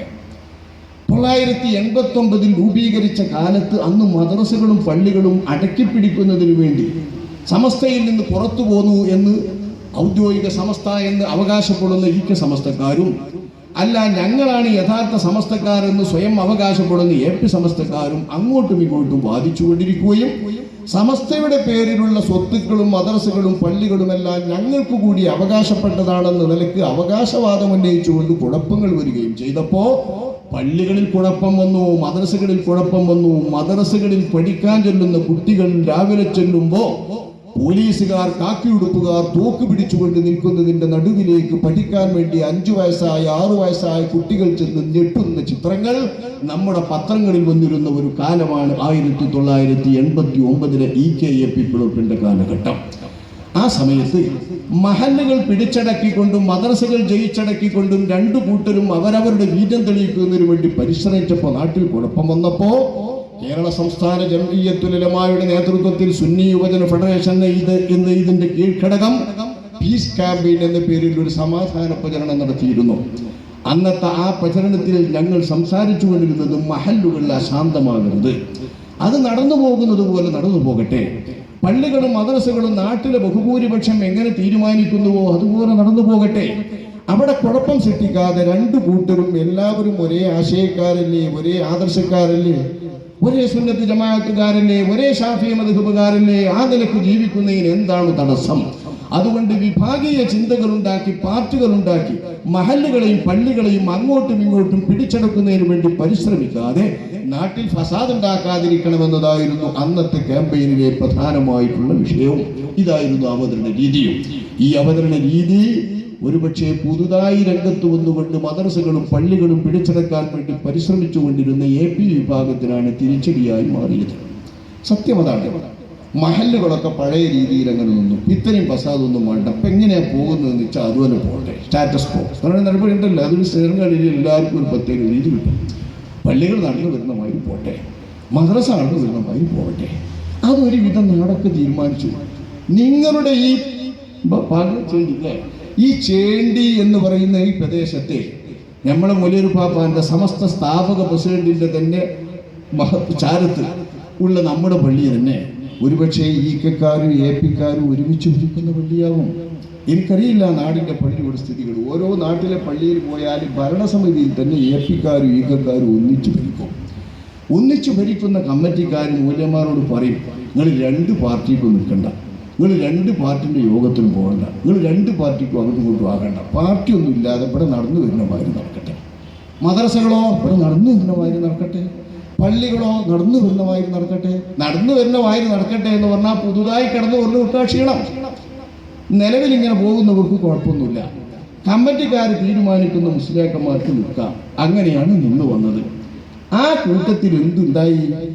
APക്കാർ അവർക്ക് വേണ്ടി സ്വന്തം പള്ളി ഉണ്ടാക്കി, സ്വന്തം മദ്രസ ഉണ്ടാക്കി, അവരുടെ പ്രവർത്തനങ്ങൾ അങ്ങനെ വിലപ്പെടുത്തി പോയി.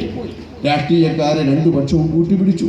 2 പക്ഷവും അവർക്ക് വേണ്ടവരൊക്കെ കൂട്ടിപ്പിടിച്ചിട്ട് നാട്ടിൽ പല ഫസാദൊക്കെ ഉണ്ടായെങ്കിലും പള്ളികളും മദ്രസകളും ധാരാളം വന്നു. അറബിക് കോളേജുകളും കോംപ്ലക്സുകളും വിദ്യാഭ്യാസ സ്ഥാപനങ്ങളും ധാരാളമുണ്ടായി. ഇതൊക്കെ ആ ഭിന്നിപ്പ് കൊണ്ടുണ്ടായിട്ടുള്ള മഹാനേട്ടങ്ങളാണ്. കുറേ നല്ല നേട്ടവശങ്ങൾ ഉണ്ടാവുമല്ലോ. ആ നേട്ടങ്ങൾ ദീനിൻ്റെ സ്ഥാപനങ്ങൾ ധാരാളമുണ്ടായി. ദീനിൻ്റെ പഠനങ്ങളിലും മത്സരപൂർവ്വം തന്നെ എല്ലാ സംഘങ്ങളും ഒത്തൊരുമിച്ച് പ്രവർത്തിക്കുന്നില്ലെങ്കിലും വിഘടിച്ചുകൊണ്ട് പ്രവർത്തിച്ചിട്ട് വലിയ വികാസമുണ്ടാക്കി. ഈ വികസിച്ച പ്രവർത്തനങ്ങൾ നാടിന് കിട്ടിയത് തന്നെ അങ്ങനെ പോവുകയായിരുന്നു. നിലവിലുള്ള മഹല്ലുകളോ പഴയ പാരമ്പര്യം അനുസരിച്ച് പോകുന്നു. പഴയ പാരമ്പര്യം എന്താണ്?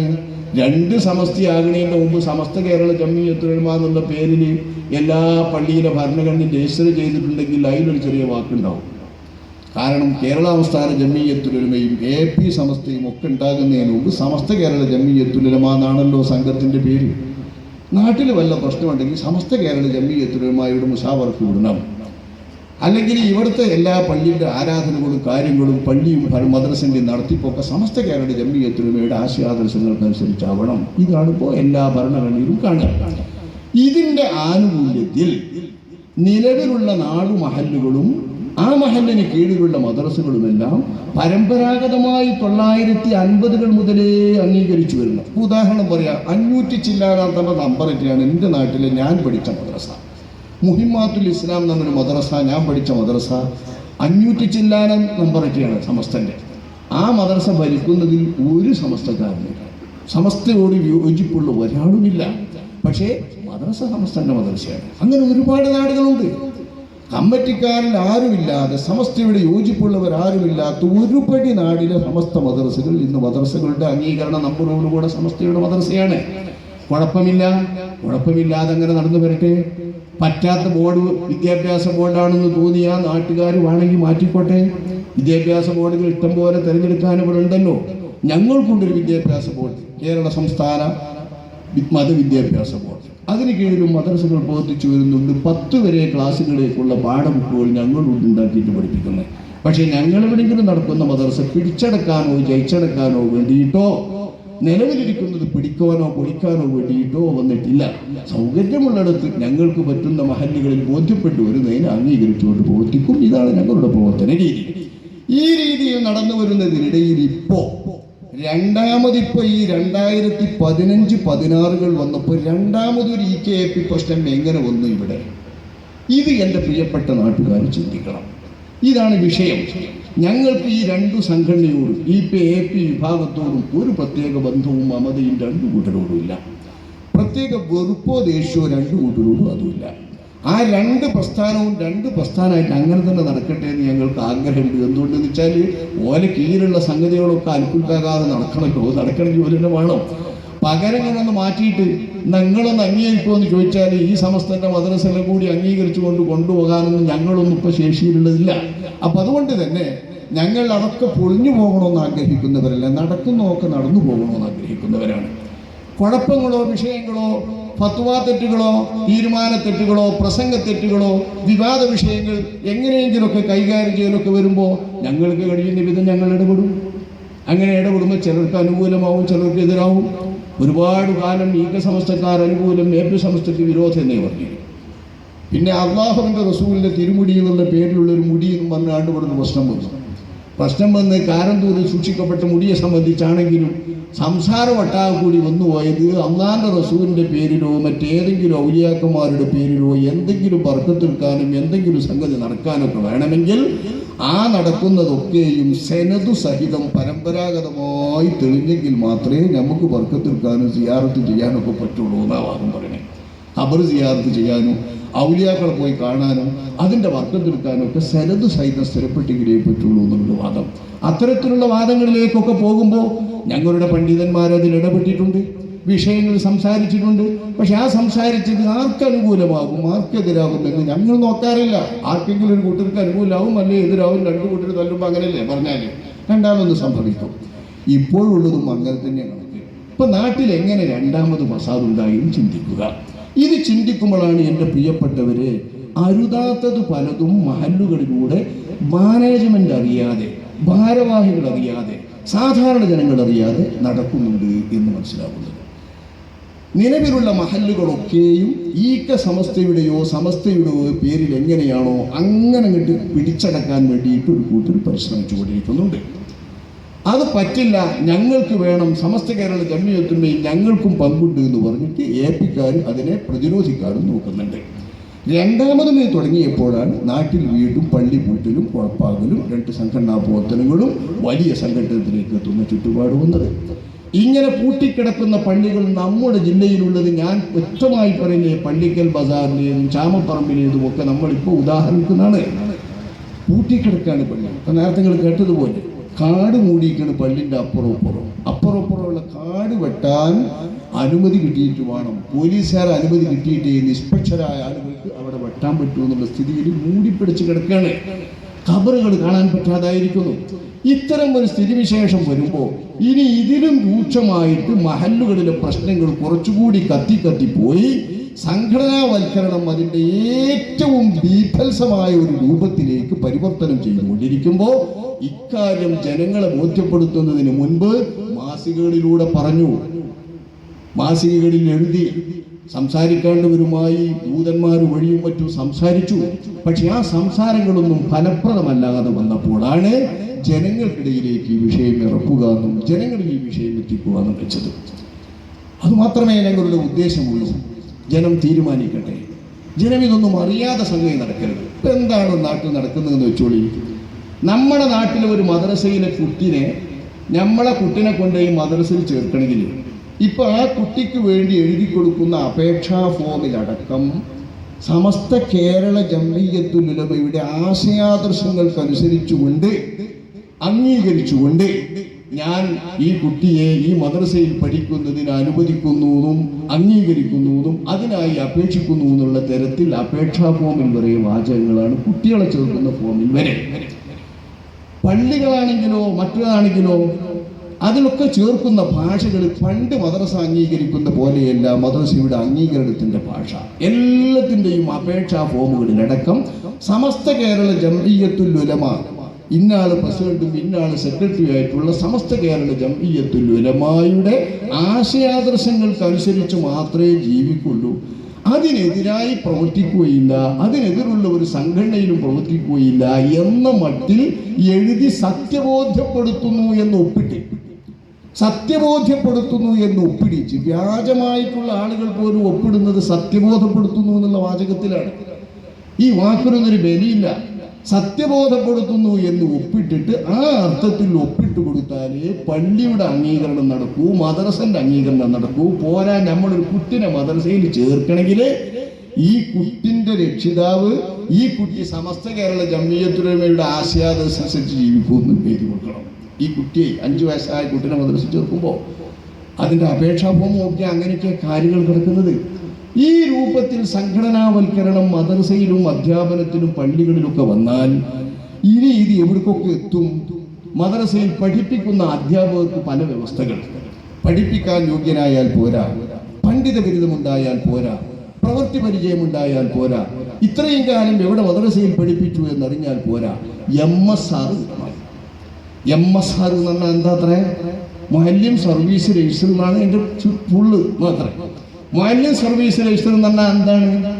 ഒരു മുഅല്ലിമിൻ്റെ സർവീസിൻ്റെ രജിസ്റ്റർ രേഖൻ്റെ, ഒരു മുഅല്ലിമിൻ്റെ തൊഴിലിൻ്റെ രജിസ്റ്റർ രേഖ എന്ന് പറഞ്ഞാൽ ഏത് MSR ആണെങ്കിലും ഏത് സർവീസിൻ്റെ ആണെങ്കിലും അയാൾക്ക് സർവീസ് ഉള്ളത് എവിടെയാണോ ഏത് മദ്രസയിലാച്ചോ ആ മദ്രസൻ്റെ അടിസ്ഥാനത്തിലാണ് അതിനെ ക്രമീകരിക്കേണ്ടത്. സമസ്ത കേരള ജംഇയ്യത്തുൽ ഉലമ ഇത് ക്രമീകരിക്കുന്നത് കോഴിക്കോട്ടെ ഓഫീസിൽ നിന്ന്, സമസ്തയുടെ ഓഫീസിൽ നിന്ന് MSR കൊടുക്കുള്ളൂ എന്നാണ്. ആർക്ക്?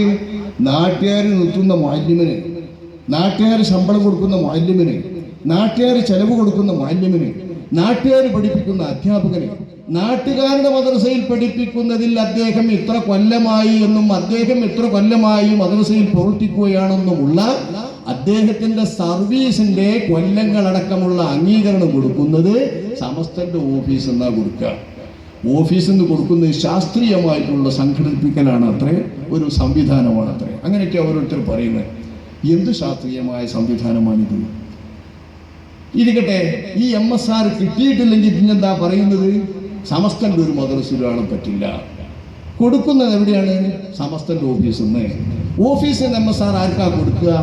കൊടുക്കണമെങ്കിൽ ഏത് മുഅല്ലിമും അയാൾ പഠിപ്പിക്കുന്ന മദ്രസ നിലകൊള്ളുന്ന പ്രദേശം ഏതാണോ ആ പ്രദേശത്തെ SKSSFന്റെ സാക്ഷ്യപത്രത്തോടു കൂടെ സമസ്തക്ക് അപേക്ഷിച്ചെങ്കിൽ മാത്രമേ അയാളുടെ സർവീസ് രജിസ്റ്ററിൽ സമസ്ത ഉൾപ്പെടൂ, അയാൾക്ക് കൊടുക്കുള്ളൂ. ഇത് നിങ്ങൾ പ്രത്യേകം ശ്രദ്ധിക്കണം. മദ്രസകൾ നടത്തുന്നവരുണ്ടാവാം, പള്ളി മഹല്ലുകളിലെ അംഗങ്ങളുണ്ടാവാം, നാട്ടിൽ പൊതുപ്രവർത്തകരുണ്ടാവാം. അവർക്ക് തീരുമാനം പോലെ അറിഞ്ഞ് കാര്യങ്ങൾ അറിഞ്ഞുകൊണ്ടൊന്ന് ചിന്തിക്കുന്നതാണ് ഏറ്റവും പ്രായോഗികം. കാര്യങ്ങളെ തിരുത്തിയിട്ടില്ലെങ്കിൽ വളരെ വലിയ അപകടമുണ്ടാവും. ഇക്കാര്യം ജനങ്ങളെ ബോധീകരിക്കുന്നതിനായി ഞങ്ങൾ ഇറങ്ങി തിരിച്ചിരിക്കുന്നത്. MSR കൊടുക്കുന്നത് എന്താണ് അതിൻ്റെ കണക്ക് എന്നറിയോ? SKSSFന്റെ സാക്ഷ്യപത്രം കിട്ടണം. SKSSFന്റെ സാക്ഷ്യപത്രം കിട്ടാൻ എന്താ വേണ്ടി? SKSSFന് അപേക്ഷിക്കേണ്ട ഒരു ചെറിയ ഫോമാണിത്. ഒരു പ്രത്യേക സ്ഥലം, ഒരു ഇന്ന സ്ഥലം കണ്ടുതിരുണ്ട്, പ്രതിജ്ഞ എന്നാണ് ഇതിൽ അച്ചടിച്ചൊരു ഫോം തന്നെയാണ്. SKSSFന് കൊടുക്കേണ്ട ഒരു ഫോമാണ്. ഈ പ്രതിജ്ഞ ഇന്ന മേഖല SKSSF സെക്രട്ടറി, പ്രസിഡന്റ് ഉൾപ്പെടെയുള്ള കമ്മിറ്റിയിലേക്ക് ബോധിപ്പിക്കുന്നു. മുഅല്ലിമിൻ്റെ പേരും ഇനീഷ്യലും വീട്ടുപേര് മൊബൈൽ നമ്പർ MSR നമ്പർ ഇത് ചേർത്തിരിക്കണം. നിലവിലുള്ള MSR പോറ്റിയിട്ട് പുതിയ നമ്പർ കൊടുക്കുള്ളൂ. ഇപ്പം നിലവിലുള്ള MSR ഒക്കെ എടുത്തു കളഞ്ഞിട്ട് എന്താ ചെയ്യുന്നത്? പുതിയ MSR എല്ലാവരും ഉണ്ടാക്കിക്കൊള്ളണം. പുതിയ MSR ഉണ്ടാക്കുമ്പോഴുള്ള വ്യവസ്ഥകളാണ് ഇതൊക്കെ. ഈ വ്യവസ്ഥകൾക്ക് കിട്ടി ഇതുവരെ കിട്ടിയ MSR ഇതുവരെ പഠിപ്പിച്ച സർവീസ് രജിസ്റ്ററിൻ്റെ എല്ലാ ആനുകൂല്യങ്ങളും പോയി എന്ന് വെച്ചാൽ കാലം പോയി എന്നല്ല, ആ കാലം പകർത്തി കിട്ടിയവർക്ക് മാത്രമേ പുതിയത് കിട്ടുള്ളൂ. നമ്മളെ മോഡി മാറ്റി നോട്ടിനും കൂടി അതൊന്നും ഉണ്ടായിരുന്നില്ല. ഇന്ന നോട്ട് 1500 നോട്ട് കൊണ്ടേ കൊടുത്താൽ അത് കിട്ടുന്ന രൂപം വെച്ചിരുന്നു, നിയന്ത്രണങ്ങളൊക്കെ ഉണ്ടായിരുന്നെങ്കിൽ ഇതൊക്കെ എടുത്തിരുന്നു. ഇപ്പോഴത്തെ MSR ഒന്നും എടുക്കില്ല, നിലവിലുള്ള MSR ഒന്നും എടുക്കില്ല. അത് പുതുക്കണമെങ്കിൽ SKSS അപേക്ഷിക്കണം. എന്താണ് അപേക്ഷിക്കുന്നത്? ഈ കാണുന്നത് ഈ പേരെഴുതി കഴിഞ്ഞ ശേഷം മേൽ പ്രസ്താവിച്ച പേരെഴുതിയിട്ട് എന്ന ഞാൻ ബഹുമാനപ്പെട്ട ആനക്കര C കോയക്കുട്ടി മുസ്ലിയാർ പ്രസിഡന്റും ചെറുശ്ശേരി സൈനുദ്ദീൻ മുസ്ലിയാർ ജനറൽ സെക്രട്ടറിയുമായുള്ള സമസ്തയാണ് യഥാർത്ഥ സമസ്തയെന്നും അതിൽ പൂർണ്ണമായും വിശ്വാസമുള്ള വ്യക്തിയാണ് ഞാൻ എന്നും ഒരു കാരണവശാലും വ്യാജ AP സമസ്തയിലോ സംസ്ഥാനയിലോ എൻ്റെ ഒരു നിലക്കുമുള്ള സഹകരണമോ പ്രവർത്തനമോ യൂണിറ്റ് തലത്തിലോ അല്ലാതെയോ ഉണ്ടാവുകയില്ലെന്നും യഥാർത്ഥ സമസ്തക്കും കീഴ്ഘടകങ്ങൾക്കും മനസ്സാ വാച കർമ്മണ എൻ്റെ എല്ലാവിധ സഹകരണങ്ങളും പ്രവർത്തനങ്ങളും ഉണ്ടാകുമെന്നും ഇതിന് വിരുദ്ധമായി വല്ലതും എന്നിൽ നിന്നും കണ്ടാൽ യൂണിറ്റ് കമ്മിറ്റിക്ക് സമസ്ത ഓഫീസുമായി ബന്ധപ്പെട്ട് എൻ്റെ MSR കട്ടാക്കാനും ഞാൻ ജോലി ചെയ്യുന്ന നാട്ടിലെ കമ്മിറ്റിയിൽ എൻ്റെ കപടമുഖം വെളിപ്പെടുത്താനും എനിക്ക് സമ്മതമാണ് എന്ന് മുഅല്ലിമിൻ്റെ പേര്, ഒപ്പ്, ജോലി ചെയ്യുന്ന മദ്രസയുടെ പേര്, രജിസ്റ്റർ നമ്പർ, അതിൻ്റെ പ്രസിഡന്റിൻ്റെ പേര്, ഫോൺ നമ്പർ, ജനറൽ സെക്രട്ടറിയുടെ പേര്, ഫോൺ നമ്പർ ഇത് സഹിതം എഴുതി കൊടുക്കണം. എന്നിട്ട് ഇതേ അപേക്ഷാ ഫോമിൽ പതിക്കയിൽ പേരെ പറഞ്ഞിരിക്കാം മേൽ പറഞ്ഞ നമ്പറുകളിൽ ബന്ധപ്പെട്ട് കമ്മിറ്റി ഭാരവാഹികളാണെന്ന് ഉറപ്പുവരുത്തിയതിനു ശേഷം മാത്രമേ ശാഖാ പ്രസിഡന്റ്, സെക്രട്ടറി, ട്രഷറർ എന്നിവർക്ക് യൂണിറ്റ് കമ്മിറ്റിയുടെ സീലും മറ്റും ഉപയോഗിക്കാൻ പാടുള്ളൂ. എന്നുവെച്ചാൽ SKSSFന്റെ കമ്മിറ്റി ഇതിന് സീലും വെച്ച് കൊടുക്കണമെങ്കിൽ എന്തു വേണം? ഇയാൾ എഴുതി കൊടുത്ത ഈ മദ്രസയിലെ പ്രസിഡന്റിൻ്റെയും സെക്രട്ടറിൻ്റെയും പേര് ശരി തന്നെയാണോ, അല്ലെങ്കിൽ വല്ല മുഅല്ലിമീങ്ങളും വ്യാജമായി പേരെഴുതി കൊടുത്തതാണോ തിരിച്ചറിഞ്ഞ് ഉറപ്പുവരുത്തിയിട്ട് വെച്ചു കൊടുക്കാൻ പാടുള്ളൂ. ഇത് കിട്ടിയ ശേഷം മാത്രമേ SKSSFുകാർ ഒപ്പുവെടുത്ത് കൊടുത്തെങ്കിൽ മാത്രമേ കോഴിക്കോട് നിന്ന് MSR കൊടുക്കുള്ളൂ. സമസ്ത കേരള ജംഇയ്യത്തുൽ കീഴ്ഘടകമാണ് വിദ്യാഭ്യാസ ബോർഡ്. സമസ്ത കേരള ജംഇയ്യത്തുൽ വേറെയും കീഴ്ഘടകങ്ങളുണ്ട്. ജംഇയ്യത്തുൽ മുഅല്ലിമീൻ ഉണ്ട്, അതാണ് മദ്രസകളുമായി ബന്ധപ്പെട്ട മുഅല്ലിമീങ്ങളുടെ സംഘം. ജംഇയ്യത്തുൽ മുഅല്ലിമീൻ ഇരിക്കട്ടെ, സുന്നി യുവജന സംഘം എന്ന പേരിൽ ബഹുജനങ്ങൾക്കായിട്ടുള്ള ഒരു സംഘമുണ്ട്. വേറെ വൃദ്ധന്മാർക്ക് വേറെ സംഘമല്ല. സുന്നി യുവജന സംഘം എന്നത് ആബാലവൃദ്ധ ജനങ്ങൾക്കുള്ളതാണ്. അത്തരം ജനങ്ങൾക്കുള്ള സുന്നി യുവജന സംഘമുണ്ട്. SKSSF എന്നത് സമസ്ത കേരള സുന്നി സ്റ്റുഡൻസ് ഫെഡറേഷൻ, വിദ്യാർത്ഥി ഫെഡറേഷനാണ്. ഈ വിദ്യാർത്ഥി ഫെഡറേഷൻ്റെ തന്നെ ഒപ്പ് കിട്ടണം മുഅല്ലിമിനിക്ക് അയാൾ മുഅല്ലിമാണ് ഇന്ന മദ്രസയിൽ പഠിക്കുന്നു എന്നതിന് MSR സമസ്ത കൊടുക്കണമെങ്കിൽ എന്ന് ഈ SKSSFന്റെ കുട്ടികളുടെ ഒപ്പ് തന്നെ കിട്ടണം. അതിന് SKSSF ഇല്ലാത്ത നാടുണ്ടാവും, എല്ലായിടത്തും ഇപ്പോൾ ഉണ്ടാവുമല്ലോ. കച്ചറയെന്ന് എഴുതിയിട്ട് 2 സാധനത്തിനെ അടുപ്പിച്ചാത്ത ഒരു പടി മഹല്ലുകളുണ്ട്. ധാരാളം മഹല്ലുകൾ എന്നെയാ കിട്ടും, 100 കണക്കിന് മഹല്ലുകൾ. പക്ഷെ അവിടെ തൽക്കാലം വ്യാജമായി ഉണ്ടാക്കുകയാണ്. SKSSFന്റെ ഒരു യൂണിറ്റ് വ്യാജമായി ഉണ്ടാക്കിയിട്ട് ഒപ്പും സീലും വെച്ചിട്ട് അവർക്ക് വാശിയുള്ള ആൾക്കാർക്ക് പേര് കൊടുക്കാനുള്ള അവകാശം കൊടുത്ത് അർഹത കൊടുത്ത് അവരുടെ ഒപ്പിന് വേണ്ടി മുഅല്ലിം കെഞ്ചണം, കാലിപ്പിക്കണം. എങ്കിലേ MSR കിട്ടുള്ളൂ. ഈ MSR കിട്ടിയാലേ സമസ്തൻ്റെ മദ്രസയിൽ പഠിപ്പിക്കാൻ പറ്റുള്ളൂ എന്ന് വലിയ ഓർഡർ വരാനിരിക്കുകയാണ്. നമ്മളെ നാട്ടുകാർ കമ്മിറ്റിക്കാർ MSR ഇല്ലാത്തവരെടുത്തിയാൽ പുറത്താക്കണമെന്ന് മുഫത്തിഷ് പറയും. മുഫത്തിഷ് പറയുമ്പോൾ നടപ്പാക്കിയിട്ടില്ലെങ്കിൽ ഞങ്ങളുടെ മദ്രസയാണ്, സമസ്തൻ്റെ മദ്രസയാണ്, അത് കേട്ടേ പറ്റുള്ളൂ എന്ന് പറയും. സാധാരണക്കാർ മാനേജ്മെൻ്റ് എന്ത് കരുതും? ആ സമസ്തൻ്റെ മദ്രസയാണ്. സമസ്ത പറയുമ്പോഴില്ല നമ്മളിപ്പോൾ എന്താ ചെയ്യുന്നത്, പണ്ടരി മൂല്യരെയാണ് പറയും. ഇങ്ങനെ വന്നാൽ പാവപ്പെട്ട മുഅല്ലിമീങ്ങൾ കടന്നു പോയല്ലേ. മുഅല്ലിമീങ്ങൾക്കില്ലേ തല, മുഅല്ലിമീങ്ങൾക്കില്ലേ ചിന്ത, മുഅല്ലിമീങ്ങൾക്കില്ലേ സംഘടനാ സ്വാതന്ത്ര്യം, മുഅല്ലിമീങ്ങൾക്കില്ലേ അവനവന് വേണ്ട സംഘടന ഏതാണെന്ന് മനസ്സിലാക്കി പ്രവർത്തിക്കാനുള്ള സ്വാതന്ത്ര്യവും അവകാശവും മുഅല്ലിമീങ്ങൾക്കില്ലേ? ഒരുപക്ഷെ ഏറ്റിക്കാരനാവാം, സംസ്ഥാനക്കാരനാവാം, സമസ്തക്കാരനാവാം. ഇത് 3ഉം വേണ്ട, ഇത്തരത്തിൽ ഒന്നും വേണ്ട എന്ന് നിൽക്കുന്നവരാകാം. ഇങ്ങനെയൊക്കെ വരാലോ. സുന്നി അല്ലാത്തവരും ഉണ്ടാവാം. അങ്ങനെയൊക്കെ വരാലോ. ആരാവട്ടെ ഇത്തരം മുഅല്ലിമീങ്ങൾക്ക് അവരവരുടെ സ്വാതന്ത്ര്യം അവകാശപ്പെടുന്ന സ്വാതന്ത്ര്യത്തിന് എല്ലാറ്റിനും തടസ്സം സൃഷ്ടിക്കുന്നുവെന്ന് മാത്രമല്ല, മുഅല്ലിമായി ജോലി ചെയ്യാൻ നാട്ടുകാരെ ഏൽപ്പിച്ച മുഅല്ലിമിന് പോലും പറ്റില്ല തങ്ങളുടെ ഓഫീസിൽ നിന്ന് SKSSF ശുപാർശ പ്രകാരം ആർക്കാണോ MSR കിട്ടുന്നത്, രേഖ കിട്ടുന്നതെങ്കിൽ അവരെ മാത്രമേ മദ്രസയിൽ പഠിപ്പിക്കാൻ പറ്റൂ. ഇനി പള്ളിയിലെ ഇമാമത്തിന് ജോലിക്ക് ഓലി വർക്കേ പറ്റുള്ളൂ, അല്ലാത്തവരൊന്നും പറ്റൂല. പ്രത്യേകം ചില കോളേജുകളുണ്ട്, അവിടുന്ന് ബിരുദെടുത്തോല വിഷയമല്ല, അതിപ്പോൾ അവിടെ ചേരാനും അങ്ങനെ തന്നെയാണ്. ഇതൊക്കെ എഴുതി ഒപ്പിട്ടിട്ടേ ചേർക്കുള്ളൂ കോളേജിൽ. പണ്ടി പുരിവാരൊന്നുമില്ല.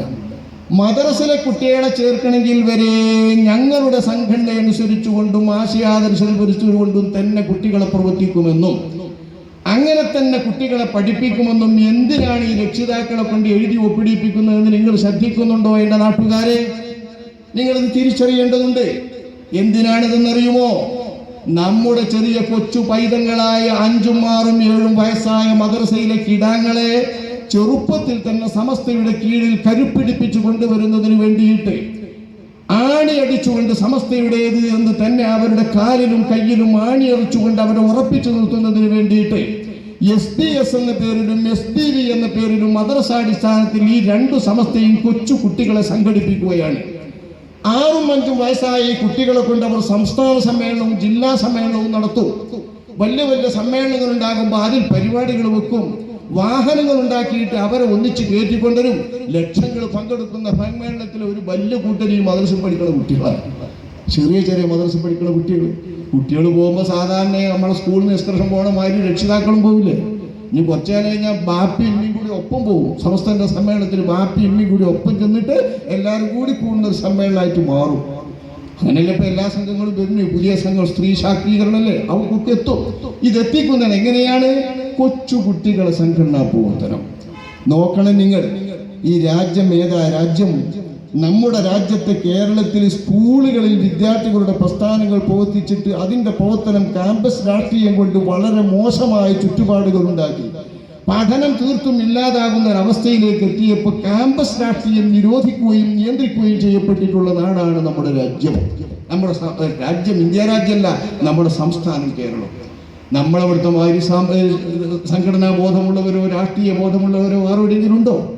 ഈ രാഷ്ട്രീയ ബോധമുള്ള രാഷ്ട്രീയ പ്രസ്ഥാനങ്ങൾ വളരെ സജീവമായിട്ടുള്ള നമ്മുടെ നാട്ടിൽ KSU, SFI, അതുപോലെ തന്നെ MSF തുടങ്ങിയിട്ടുള്ള മുഖ്യ രാഷ്ട്രീയ കക്ഷികളുടെ വിദ്യാർത്ഥി സംഘടനകൾക്ക് വരെ ക്യാമ്പസ് രാഷ്ട്രീയം നിരോധിക്കുകയും നിയന്ത്രിക്കപ്പെടുകയും ചെയ്തിരിക്കുന്ന ഒരു ചുറ്റുപാടിൽ ഏതെങ്കിലും തരത്തിലുള്ള ചില തെരഞ്ഞെടുപ്പുകളിൽ മാത്രം പരിമിതമായി മാത്രം അവർക്ക് പ്രവർത്തിക്കാമെന്നല്ലാതെ മറ്റെല്ലാ പ്രവർത്തനങ്ങളും നിരോധിച്ചിരിക്കുന്നത് വിദ്യാർത്ഥികളുടെ രാഷ്ട്രീയ പ്രവർത്തനം കൊണ്ടും വിദ്യാർത്ഥികളുടെ സംഘടനാ പ്രവർത്തനം കൊണ്ടും കുടുങ്ങിയിട്ട്. ഇനി നമ്മളിപ്പോൾ അങ്ങോട്ട് ചെല്ലണുള്ളൂ. ചെറിയ മദ്രസയിൽ 2 മണിക്കൂർ നേരത്തിന് വേണ്ടി നമ്മൾ തയ്യാറാക്കുന്ന ദീൻ പഠിപ്പിക്കാൻ പോകുന്ന ഈ മദ്രസയിലെ കുട്ടികൾക്ക് ഇനി സംഘടന ഉണ്ടാക്കണം. നമ്മൾ ഈ സംഘടനാ സങ്കുചിതത്വം നന്ന ചെറുപ്പത്തിൽ തന്നെ ഉണ്ടാക്കാൻ നിങ്ങളെ കൊണ്ട് എഴുതി ഒപ്പിടിക്കുകയാണ്. സമസ്ത കേരള ജംഇയ്യത്തുൽ ആശയാദർശങ്ങളെല്ലാം അംഗീകരിക്കും. ആ സംഘം തീരുമാനിക്കുന്ന തീരുമാനങ്ങൾക്കെല്ലാം വിധേയമായി എൻ്റെ കുട്ടികളെ പ്രവർത്തിക്കാൻ അനുവദിക്കും. ഇതൊക്കെ എഴുതിപ്പിച്ചിട്ട് സത്യബോധപ്പെടുത്തിയിട്ട് നിങ്ങളുടെ മദ്രസയിൽ കുട്ടിനെ ചേർക്കാൻ അവകാശമുള്ളൂ എന്ന്. മദ്രസയിൽ പഠിപ്പിക്കാൻ നമ്മളുണ്ടാക്കിയ മദ്രസയിൽ, നമ്മുടെ നാട്ടിലെ മദ്രസയിൽ, നമ്മളെ കുട്ടികളെ പഠിപ്പിക്കാൻ വേണ്ടിയിട്ടുണ്ടാക്കപ്പെട്ട മദ്രസയിൽ നമ്മുടെ കുട്ടികളെ ചേർക്കണമെങ്കിൽ കോഴിക്കോട് ആസ്ഥാനമായി പ്രവർത്തിക്കുന്ന സംഘടനയുടെ അനുസരിച്ചും തീരുമാനങ്ങൾക്കനുസരിച്ചും വിധേയപ്പെട്ട് നിൽക്കുമെന്ന് സത്യബോധപ്പെടുത്തി ഒപ്പിട്ടിട്ട് നമ്മുടെ മദ്രസയിൽ കുട്ടികളെ പഠിപ്പിക്കാൻ പറ്റൂ എന്ന നിലക്ക് വന്നാൽ നമ്മുടെ മദ്രസ മാനേജ്മെന്റിന് പിന്നെ എന്താ അധികാരം? നമ്മുടെ മഹല്ല് കമ്മിറ്റിക്ക് പിന്നെന്താ അധികാരം? നമ്മുടെ രാജ്യം ഭരിക്കുന്ന ഭരണകർത്താക്കൾക്ക് പിന്നെന്താ അവകാശം? അവർക്കൊരവകാശമല്ല. ഒരു നോക്കുകുത്തികൾ തീരുമാനിക്കുന്നതൊക്കെ സമസ്തന്റെ ഓഫീസിൽ നിന്ന് സർക്കുലർ ഇങ്ങനെ അയക്കുന്നതനുസരിച്ച് അങ്ങോട്ടും ഇങ്ങോട്ടും ആടിക്കളിക്കേണ്ടവരും ആക്ടാരോർത്തികളായി തലകുലുക്കി നിൽക്കേണ്ടവരും പഞ്ചപുച്ഛമടക്കി എല്ലാം നോക്കി നിൽക്കേണ്ടവരുമായ ഒരു കൂട്ടർ. ഇതിനൊക്കെ ന്യായം പറയുന്നത് എന്താ? മാനം മര്യാദക്ക് ഞങ്ങളോട് അപേക്ഷിച്ചിട്ട് തന്നതാണ്, അതനുസരിച്ച് അംഗീകരണം കൊടുത്തതാ മദ്രസ. ഇനി കുട്ടികളെ ചേർക്കുമ്പോൾ അങ്ങനെ തന്നെ എഴുതി ഒപ്പിട്ടും തന്നതാ. സമസ്ത കേരള ജംഇയ്യത്തുൽ അവരുടെ ആശയാദർശിച്ച് കുട്ടികളെ നടത്തുള്ളൂ. അതിന്റെ തീരുമാനങ്ങളൊക്കെ ശേഷം വഹിക്കാൻ തയ്യാറാവുകയും. ഇങ്ങനെ നമ്മുടെ സംഘടനവൽക്കരണം മഹല്ലുകളെയും പള്ളികളെയും ഒന്നിച്ച് ഗ്രസിച്ചാൽ, നമ്മുടെ മക്കളെ മുഴുവൻ സമസ്തക്കങ്ങ് വിട്ടുകൊടുത്താൽ, മറ്റൊരു സംഘടനാപ്രവർത്തനം വേണ്ട എന്ന് പറഞ്ഞുകൊണ്ടുള്ള ഒരു വളരെ മോശമായ, ശുഷ്കമായ, വളരെ ഇടുങ്ങിയ രീതിയിലുള്ള കുടുസായ ഈ സംഘടനാപ്രവർത്തനം നാട്ടിലൊക്കെ ഫസാദ് വിതക്കുന്ന വിധം ക്രൂരമായി നടപ്പാക്കിയാൽ മറ്റേ വിഭാഗം അടങ്ങിയിരിക്കുമോ? കുഴപ്പമുണ്ടാവൂലേ? ആ കുഴപ്പമാണ് ഇപ്പൊ രണ്ടാമത് തുടങ്ങിയിരിക്കുന്നത്. എല്ലായിടത്തും എത്താത്തത് ഇപ്പോൾ ഒന്നിച്ചിങ് എത്തേണ്ട ഒരു ചുറ്റുപാട് എത്താത്തത് കൊണ്ടാണ്. കുറച്ചും കൂടി കഴിഞ്ഞാൽ ഇതൊക്കെ എത്തും. അതുകൊണ്ട് എൻ്റെ പ്രവർത്തകന്മാർ, സാധുക്കളായ നാട്ടുകാർ, മഹല്ലു ഭരണാധികാരി, മദ്രസ ഭരണാധികാരികൾ വളരെ ഗാഢമായി ചിന്തിക്കുക. ഇപ്പോൾ ഇതിന് തടയിട്ടിട്ടില്ല എങ്കിൽ, ഇതിനെതിരെ നമ്മൾ പ്രതികരിച്ചിട്ടില്ല എങ്കിൽ, ഇതിനെതിരെ നമ്മുടെ മനസ്സാക്ഷി ഉണരുന്നില്ല എങ്കിൽ, ഇതിനെതിരെ ഇവിടുത്തെ പ്രവർത്തകരുടെ, ഇവിടുത്തെ യുവാക്കളായ ആളുകളുടെ പ്രതികരണ ശേഷി ഉയരുന്നില്ല എങ്കിൽ ഈ സമസ്ത എന്ന ഈ കുടുസായ നില രാഷ്ട്രീയ പാർട്ടികളെ വരെ ഇവർ നിയന്ത്രിക്കുകയല്ലേ. ഇതുവരെ ഏതൊരു സംഘടനയുടെ ഗുണം പറ്റിയാണോ പ്രവർത്തിച്ചിരുന്നതെങ്കിൽ ഈ പള്ളികളും മദ്രസകളും ഒക്കെയും തങ്ങൾക്ക് പ്രവർത്തിക്കാൻ പറ്റുന്ന ചാൻസുകളും തങ്ങളുടെ കൊടിവെക്കാനും ബോർഡ് വെക്കാനുമുള്ള അവസരങ്ങളും നൽകിയത് മുസ്ലിം ലീഗ് പോലുള്ള രാഷ്ട്രീയ പാർട്ടികളുടെ ഔദാര്യത്തിലായിരുന്നുവെങ്കിൽ, അവരുടെ ഓരം പറ്റി നിന്നതിന്റെ അടിസ്ഥാനത്തിലാണ് ഇതൊക്കെയും സമ്പാദിച്ചതെങ്കിൽ ആ മുസ്ലിം ലീഗിനെ വരെ നിയന്ത്രിക്കുകയാണ് ഇപ്പൊ സമസ്ത കേരള ജംഇയ്യത്തുൽ ഉലമ. ഇത് നമ്മൾ തിരിച്ചറിയാതെ പോകരുത്. ഞങ്ങൾക്ക് ഈ വിഷയത്തിലുള്ള വെറുപ്പ്, നമ്മളുടെ പ്രതിവിശാലമായ ചിന്താഗതികൾ നാട്ടിലുള്ള ആളുകളെ മുഴുവൻ തളച്ചു കെട്ടിയിട്ട് കുടുസായിട്ടുള്ള ആളുകളുടെ ചിന്താഗതിക്കനുസരിച്ചുകൊണ്ട് കുറച്ചുകൂട്ടം മൂല്യമാര് കുടുസായിരുന്നിട്ടെടുക്കുന്ന ഓല പ്രസംഗം കേട്ടാൽ തന്നെ ഓല കുടുസ്. ദേശം പ്രസംഗം കേട്ടിങ്ങള് നടക്കുന്ന പ്രസംഗങ്ങളുണ്ടല്ലോ, ഒരുപാട് പ്രസംഗങ്ങൾ. ഇന്നത്തെ സാങ്കേതിക സൗകര്യങ്ങളും മാധ്യമങ്ങളും സോഷ്യൽ മീഡിയകളൊക്കെ വളരെ വിശാലമായ കാലത്ത് ഓരോരോ പ്രസംഗങ്ങൾ എത്ര കുടുസായ രീതിയിലാണ് സംസാരിക്കുന്നത്. ആ സംസാരിക്കുന്ന മുസ്ലിംമാരുണ്ടാക്കുന്ന തീരുമാനങ്ങൾക്കനുസരിച്ച് വിശാലമായ നാട്ടിലുള്ള മഹല്ലുകളുടെയും മദ്രസകളുടെയും ഒക്കെ ഭരണം തീർത്തും അവർക്കങ്ങ് തീരെഴുതി കൊടുത്താൽ ആ മഹല്ലിലെ ജനങ്ങളെയും വരുന്ന തലമുറയിലുള്ള മക്കളെയും അവരെവിടെ എത്തിക്കും എന്ന് നമ്മൾ പ്രത്യേകിച്ച് ഓർക്കണം. അതുകൊണ്ട് തന്നെ ഇപ്പൊ നാട്ടുകാർ ഉണർന്നില്ലെങ്കിൽ വളരെ വിഷമമുണ്ടാക്കും. മതം അവർക്ക് പ്രശ്നമല്ല, അള്ളാഹുവിന്റെ റസൂലിന്റെ വിലക്ക് അവർക്ക് പ്രശ്നമല്ല, ഇസ്ലാം അവർക്ക് പ്രശ്നമല്ല. ഒരു മനുഷ്യൻ അപ്പുറവും ഇപ്പുറവും നിൽക്കുന്നത് മുസ്ലിമീങ്ങളാണെങ്കിൽ ആ മുസ്ലിമീങ്ങൾ എന്ന നിലക്ക് അവർക്കിടയിൽ അഭിപ്രായ വ്യത്യാസമുണ്ടെങ്കിൽ അഭിപ്രായ വ്യത്യാസമുള്ള മുസ്ലിമീങ്ങൾ അനുവർത്തിക്കേണ്ടതും അവർ തമ്മിൽ പെരുമാറേണ്ടതുമായ ജീവിത രീതി ഇസ്ലാമിൽ ഇല്ലേ? ഇസ്ലാമിക സംസ്കാരത്തിന് അന്യമാകാമോ അവർ തമ്മിലുള്ള പെരുമാറ്റം? മുസ്ലിമീങ്ങൾ തമ്മിൽ എന്തെല്ലാം അഭിപ്രായ വ്യത്യാസങ്ങൾ ഉണ്ടാകാം. ഈ അഭിപ്രായ വ്യത്യാസങ്ങളുടെ പേരിൽ നിങ്ങൾ എവിടെയെങ്കിലും ഇവരുടെ പ്രവർത്തനം പോലുള്ള പ്രവർത്തനം കണ്ടിട്ടുണ്ടോ? ഏപ്പിക്കാരനാണോ എന്നാ ഈക്കക്കാർക്ക് കണ്ടൂടാ, ഈക്കക്കാരനാണോ എന്നാ ഏപ്പിക്കാർക്ക് കണ്ടൂടാ, മറ്റാരായാലും കുഴപ്പമില്ല. അതല്ല രസം. മുജാഹിദ് വിഭാഗത്തെയും വഹാബിസത്തെയും പ്രതിരോധിക്കാൻ വേണ്ടി രൂപം കൊണ്ടതാണ് രണ്ടു സമസ്തകളുടെയും മാതൃസംഘടനയായ അവിഭക്ത സമസ്ത കേരള ജംഇയ്യത്തുൽ ഉലമ. ഈ സമസ്ത കേരള ജംഇയ്യത്തുൽ ഉലമയുടെ ഉദ്ദേശ ലക്ഷ്യങ്ങളുടെ ബൈലോയിലാണ് ഈ 3 സുന്നി സംഘടനകൾ പ്രവർത്തിക്കുന്നത്, ഞങ്ങളടക്കം. എന്നിട്ട് നമ്മളടക്കമുള്ള സുന്നികൾ പ്രവർത്തിക്കുന്ന ഈ സംഘത്തിന് മുജാഹിദുകളുമായി ബന്ധമാവാം, വഹാബികളാവാം, മറ്റെന്തുമാവാം. ഏപ്പിക്കാരനായിവിടെ ഇപ്പൊ കുറച്ച് സംസ്ഥാനക്കാരുമായിടാന്ന് വരിക. ഇങ്ങനെയല്ല, ആദ്യം സംസ്ഥാനം കൂടിയ സംസ്ഥാനക്കാരൻ, പിന്നെ സംസ്ഥാനക്കാരൻ നല്ല കുട്ടികളാണ്, ഒരു കുഴപ്പമൊന്നും ഉണ്ടാക്കില്ല, ഒരു നാശമൊന്നും ഉണ്ടാക്കില്ല, അടങ്ങി നിൽക്കണുള്ളൂ എന്ന് പറയും. ഓർക്കൊത്തിങ്ങനെ നിൽക്കണം, തോന്നിയാസൊന്നും ചെയ്താൽ അത് പറഞ്ഞോ എന്നാൽ പിന്നെ സംസ്ഥാനക്കാരും കൂട്ടി. അതാണ് ഇപ്പൊ ചേർത്തിരിക്കുന്നത്. ഇതിപ്പോ നമ്മൾ കാണുന്നതാണ്. ഇത് കണ്ടുകൊണ്ട് ഇറങ്ങിയതല്ല. ഇതിന് AP വിഭാഗത്തെ അകറ്റുന്നതിന് വേണ്ടി ഉണ്ടാക്കപ്പെട്ടത് തന്നെയാണ് ഈ കാണുന്ന നിയമങ്ങളൊക്കെ. ഇത് തിരിച്ചറിയാത്തത് കൊണ്ടല്ല. പക്ഷെ ഈ EKAP എന്നൊക്കെ പറയുന്നത് ഇന്നത്തെ വിഷയല്ലേ. ഇന്ന് APക്കാരനായവൻ ഈ ലോകത്തിന്റെ സ്ഥിതി ഒന്നറിയേണ്ടത്. ഈ ലോകത്തിന്റെ സ്ഥിതി ഇന്നത്തെ മന്നവൻ നാളെ എത്തി എന്ന് പറഞ്ഞ് കേട്ടില്ല പാട്ട് എല്ലാം അങ്ങനെ പറയാം. അങ്ങനെ തന്നെ. പക്ഷെ ജ്ഞാനപ്പാന എപ്പോഴോ ഇവിടെ പ്രസിദ്ധമായ ആളുകൾക്കെല്ലാം അങ്ങനെ തന്നെയല്ലേ അല്ലേ? എല്ലാവർക്കും അറിയേണ്ടത് ആരാണ് ഇവിടെ ശാശ്വതരായി ജീവിക്കുന്നവർ, ആരാണ് ഇവിടെ കോലം മാറാത്തവർ. ഇന്നത്തെ മുതലാളി നാളത്തെ സാധു, നാളത്തെ സാധു ഇന്നത്തെ മുതലാളി, ഇന്നത്തെ സമസ്തക്കാരൻ നാളത്തെ മറ്റൊരാള്. അങ്ങനെയല്ല ഇവിടെ നമ്മൾ മാറി മറിഞ്ഞു വരുന്നത്. ഓരോ കുടുംബത്തിലും ആളുകൾ മാറി മാറി വരുന്നത്. ഈ രൂപത്തിൽ പോയാൽ ഇന്നത്തെ ഈക്ക സമസ്തയിൽ വർത്തിക്കുന്ന മുഅല്ലിമീങ്ങളെ, ഇതിനു വേണ്ടി ഒപ്പുവെക്കാൻ ഓടി നടക്കുന്ന മുഅല്ലിമീങ്ങളെ, മുഅല്ലിം ക്ഷേമനിധിയിൽ നിന്ന് വല്ലതും കിട്ടണമെങ്കിൽ ഇതിനനുസരിച്ച് കൊണ്ട് നടക്കണമെന്ന് മാത്രമല്ല, സുന്നി അഫ്താറിന് 10 വരിക്കാരെ ചേർക്കണം, മുഅല്ലിം മാസികയ്ക്ക് വരിക്കാരെ ചേർക്കണം, 100 വരിക്കാരെ മറ്റേ മാസികയ്ക്ക് ചേർക്കണം, സുപ്രഭാതം പത്രത്തിന് കുറെ വരിക്കാരുണ്ടാക്കണം. നാട്ടിലുള്ള മറ്റെല്ലാ പത്രങ്ങളെയും അടിച്ചൊതുക്കി ഇല്ലാതാക്കി നമ്മുടെ പത്രത്തിന് വേണ്ടി, നമ്മളെ പത്രത്തിലാകേണ്ടതോ ഇതന്നെ, എവിടെയെങ്കിലും അടി പിടിച്ചെന്തോ അടി കൂടുന്നത് മാത്രം. കാരണം പൊതു വാർത്തയാകണം, പൊതു പത്രമാകണം എന്നൊക്കെ പറഞ്ഞ് തുടങ്ങിയത് തന്നെയാണ്. തുടങ്ങുമ്പോൾ ഓരോന്ന് വലുതാളും തുടങ്ങും. നമ്മളെ വാർത്ത കൂടി കൊടുക്കില്ല. കേരള സംസ്ഥാന എംഎയുടെ വാർത്തയോ നമ്മളൊരു സ്ഥാപനങ്ങളുടെ വാർത്തയോ കൊടുത്താൽ അത് കൊടുക്കില്ല. അതേസമയം മുജാഹിദിന്റെ വാർത്ത കൊടുക്കാം, BJPന്റെ വാർത്ത കൊടുക്കാം, RSSന്റെ വാർത്ത കൊടുക്കാം, വിക്കിദ്വാദിന്റെ വാർത്ത കൊടുക്കാം, എല്ലാം കൊടുക്കാം. ഈ കുടുസായ പ്രവർത്തനമാണ് ഒരു ദിനപത്രത്തിൽ വരുത്തുന്നത്. ഇത്തരത്തിലുള്ള ദിനപത്രത്തിന് വരിക്കാരെ ചേർക്കുന്നവർക്ക് മുഅല്ലിം ക്ഷേമനിധിയിൽ നിന്ന് കൊടുക്കുള്ളൂ പൈസ. മുഅല്ലിം ക്ഷേമനിധിയിലേക്ക് സംഘടിപ്പിക്കുന്ന പൈസ നിങ്ങൾ കേട്ടില്ലേ? ഏത് മുഅല്ലിമും അയാളുടെ ഒരു ദിവസത്തെ വേതനം സൗജന്യമായി സംഭാവനയായിട്ട് കൊടുക്കണം, എന്നാലേ അയാൾക്ക് അംഗത്വം കിട്ടൂ.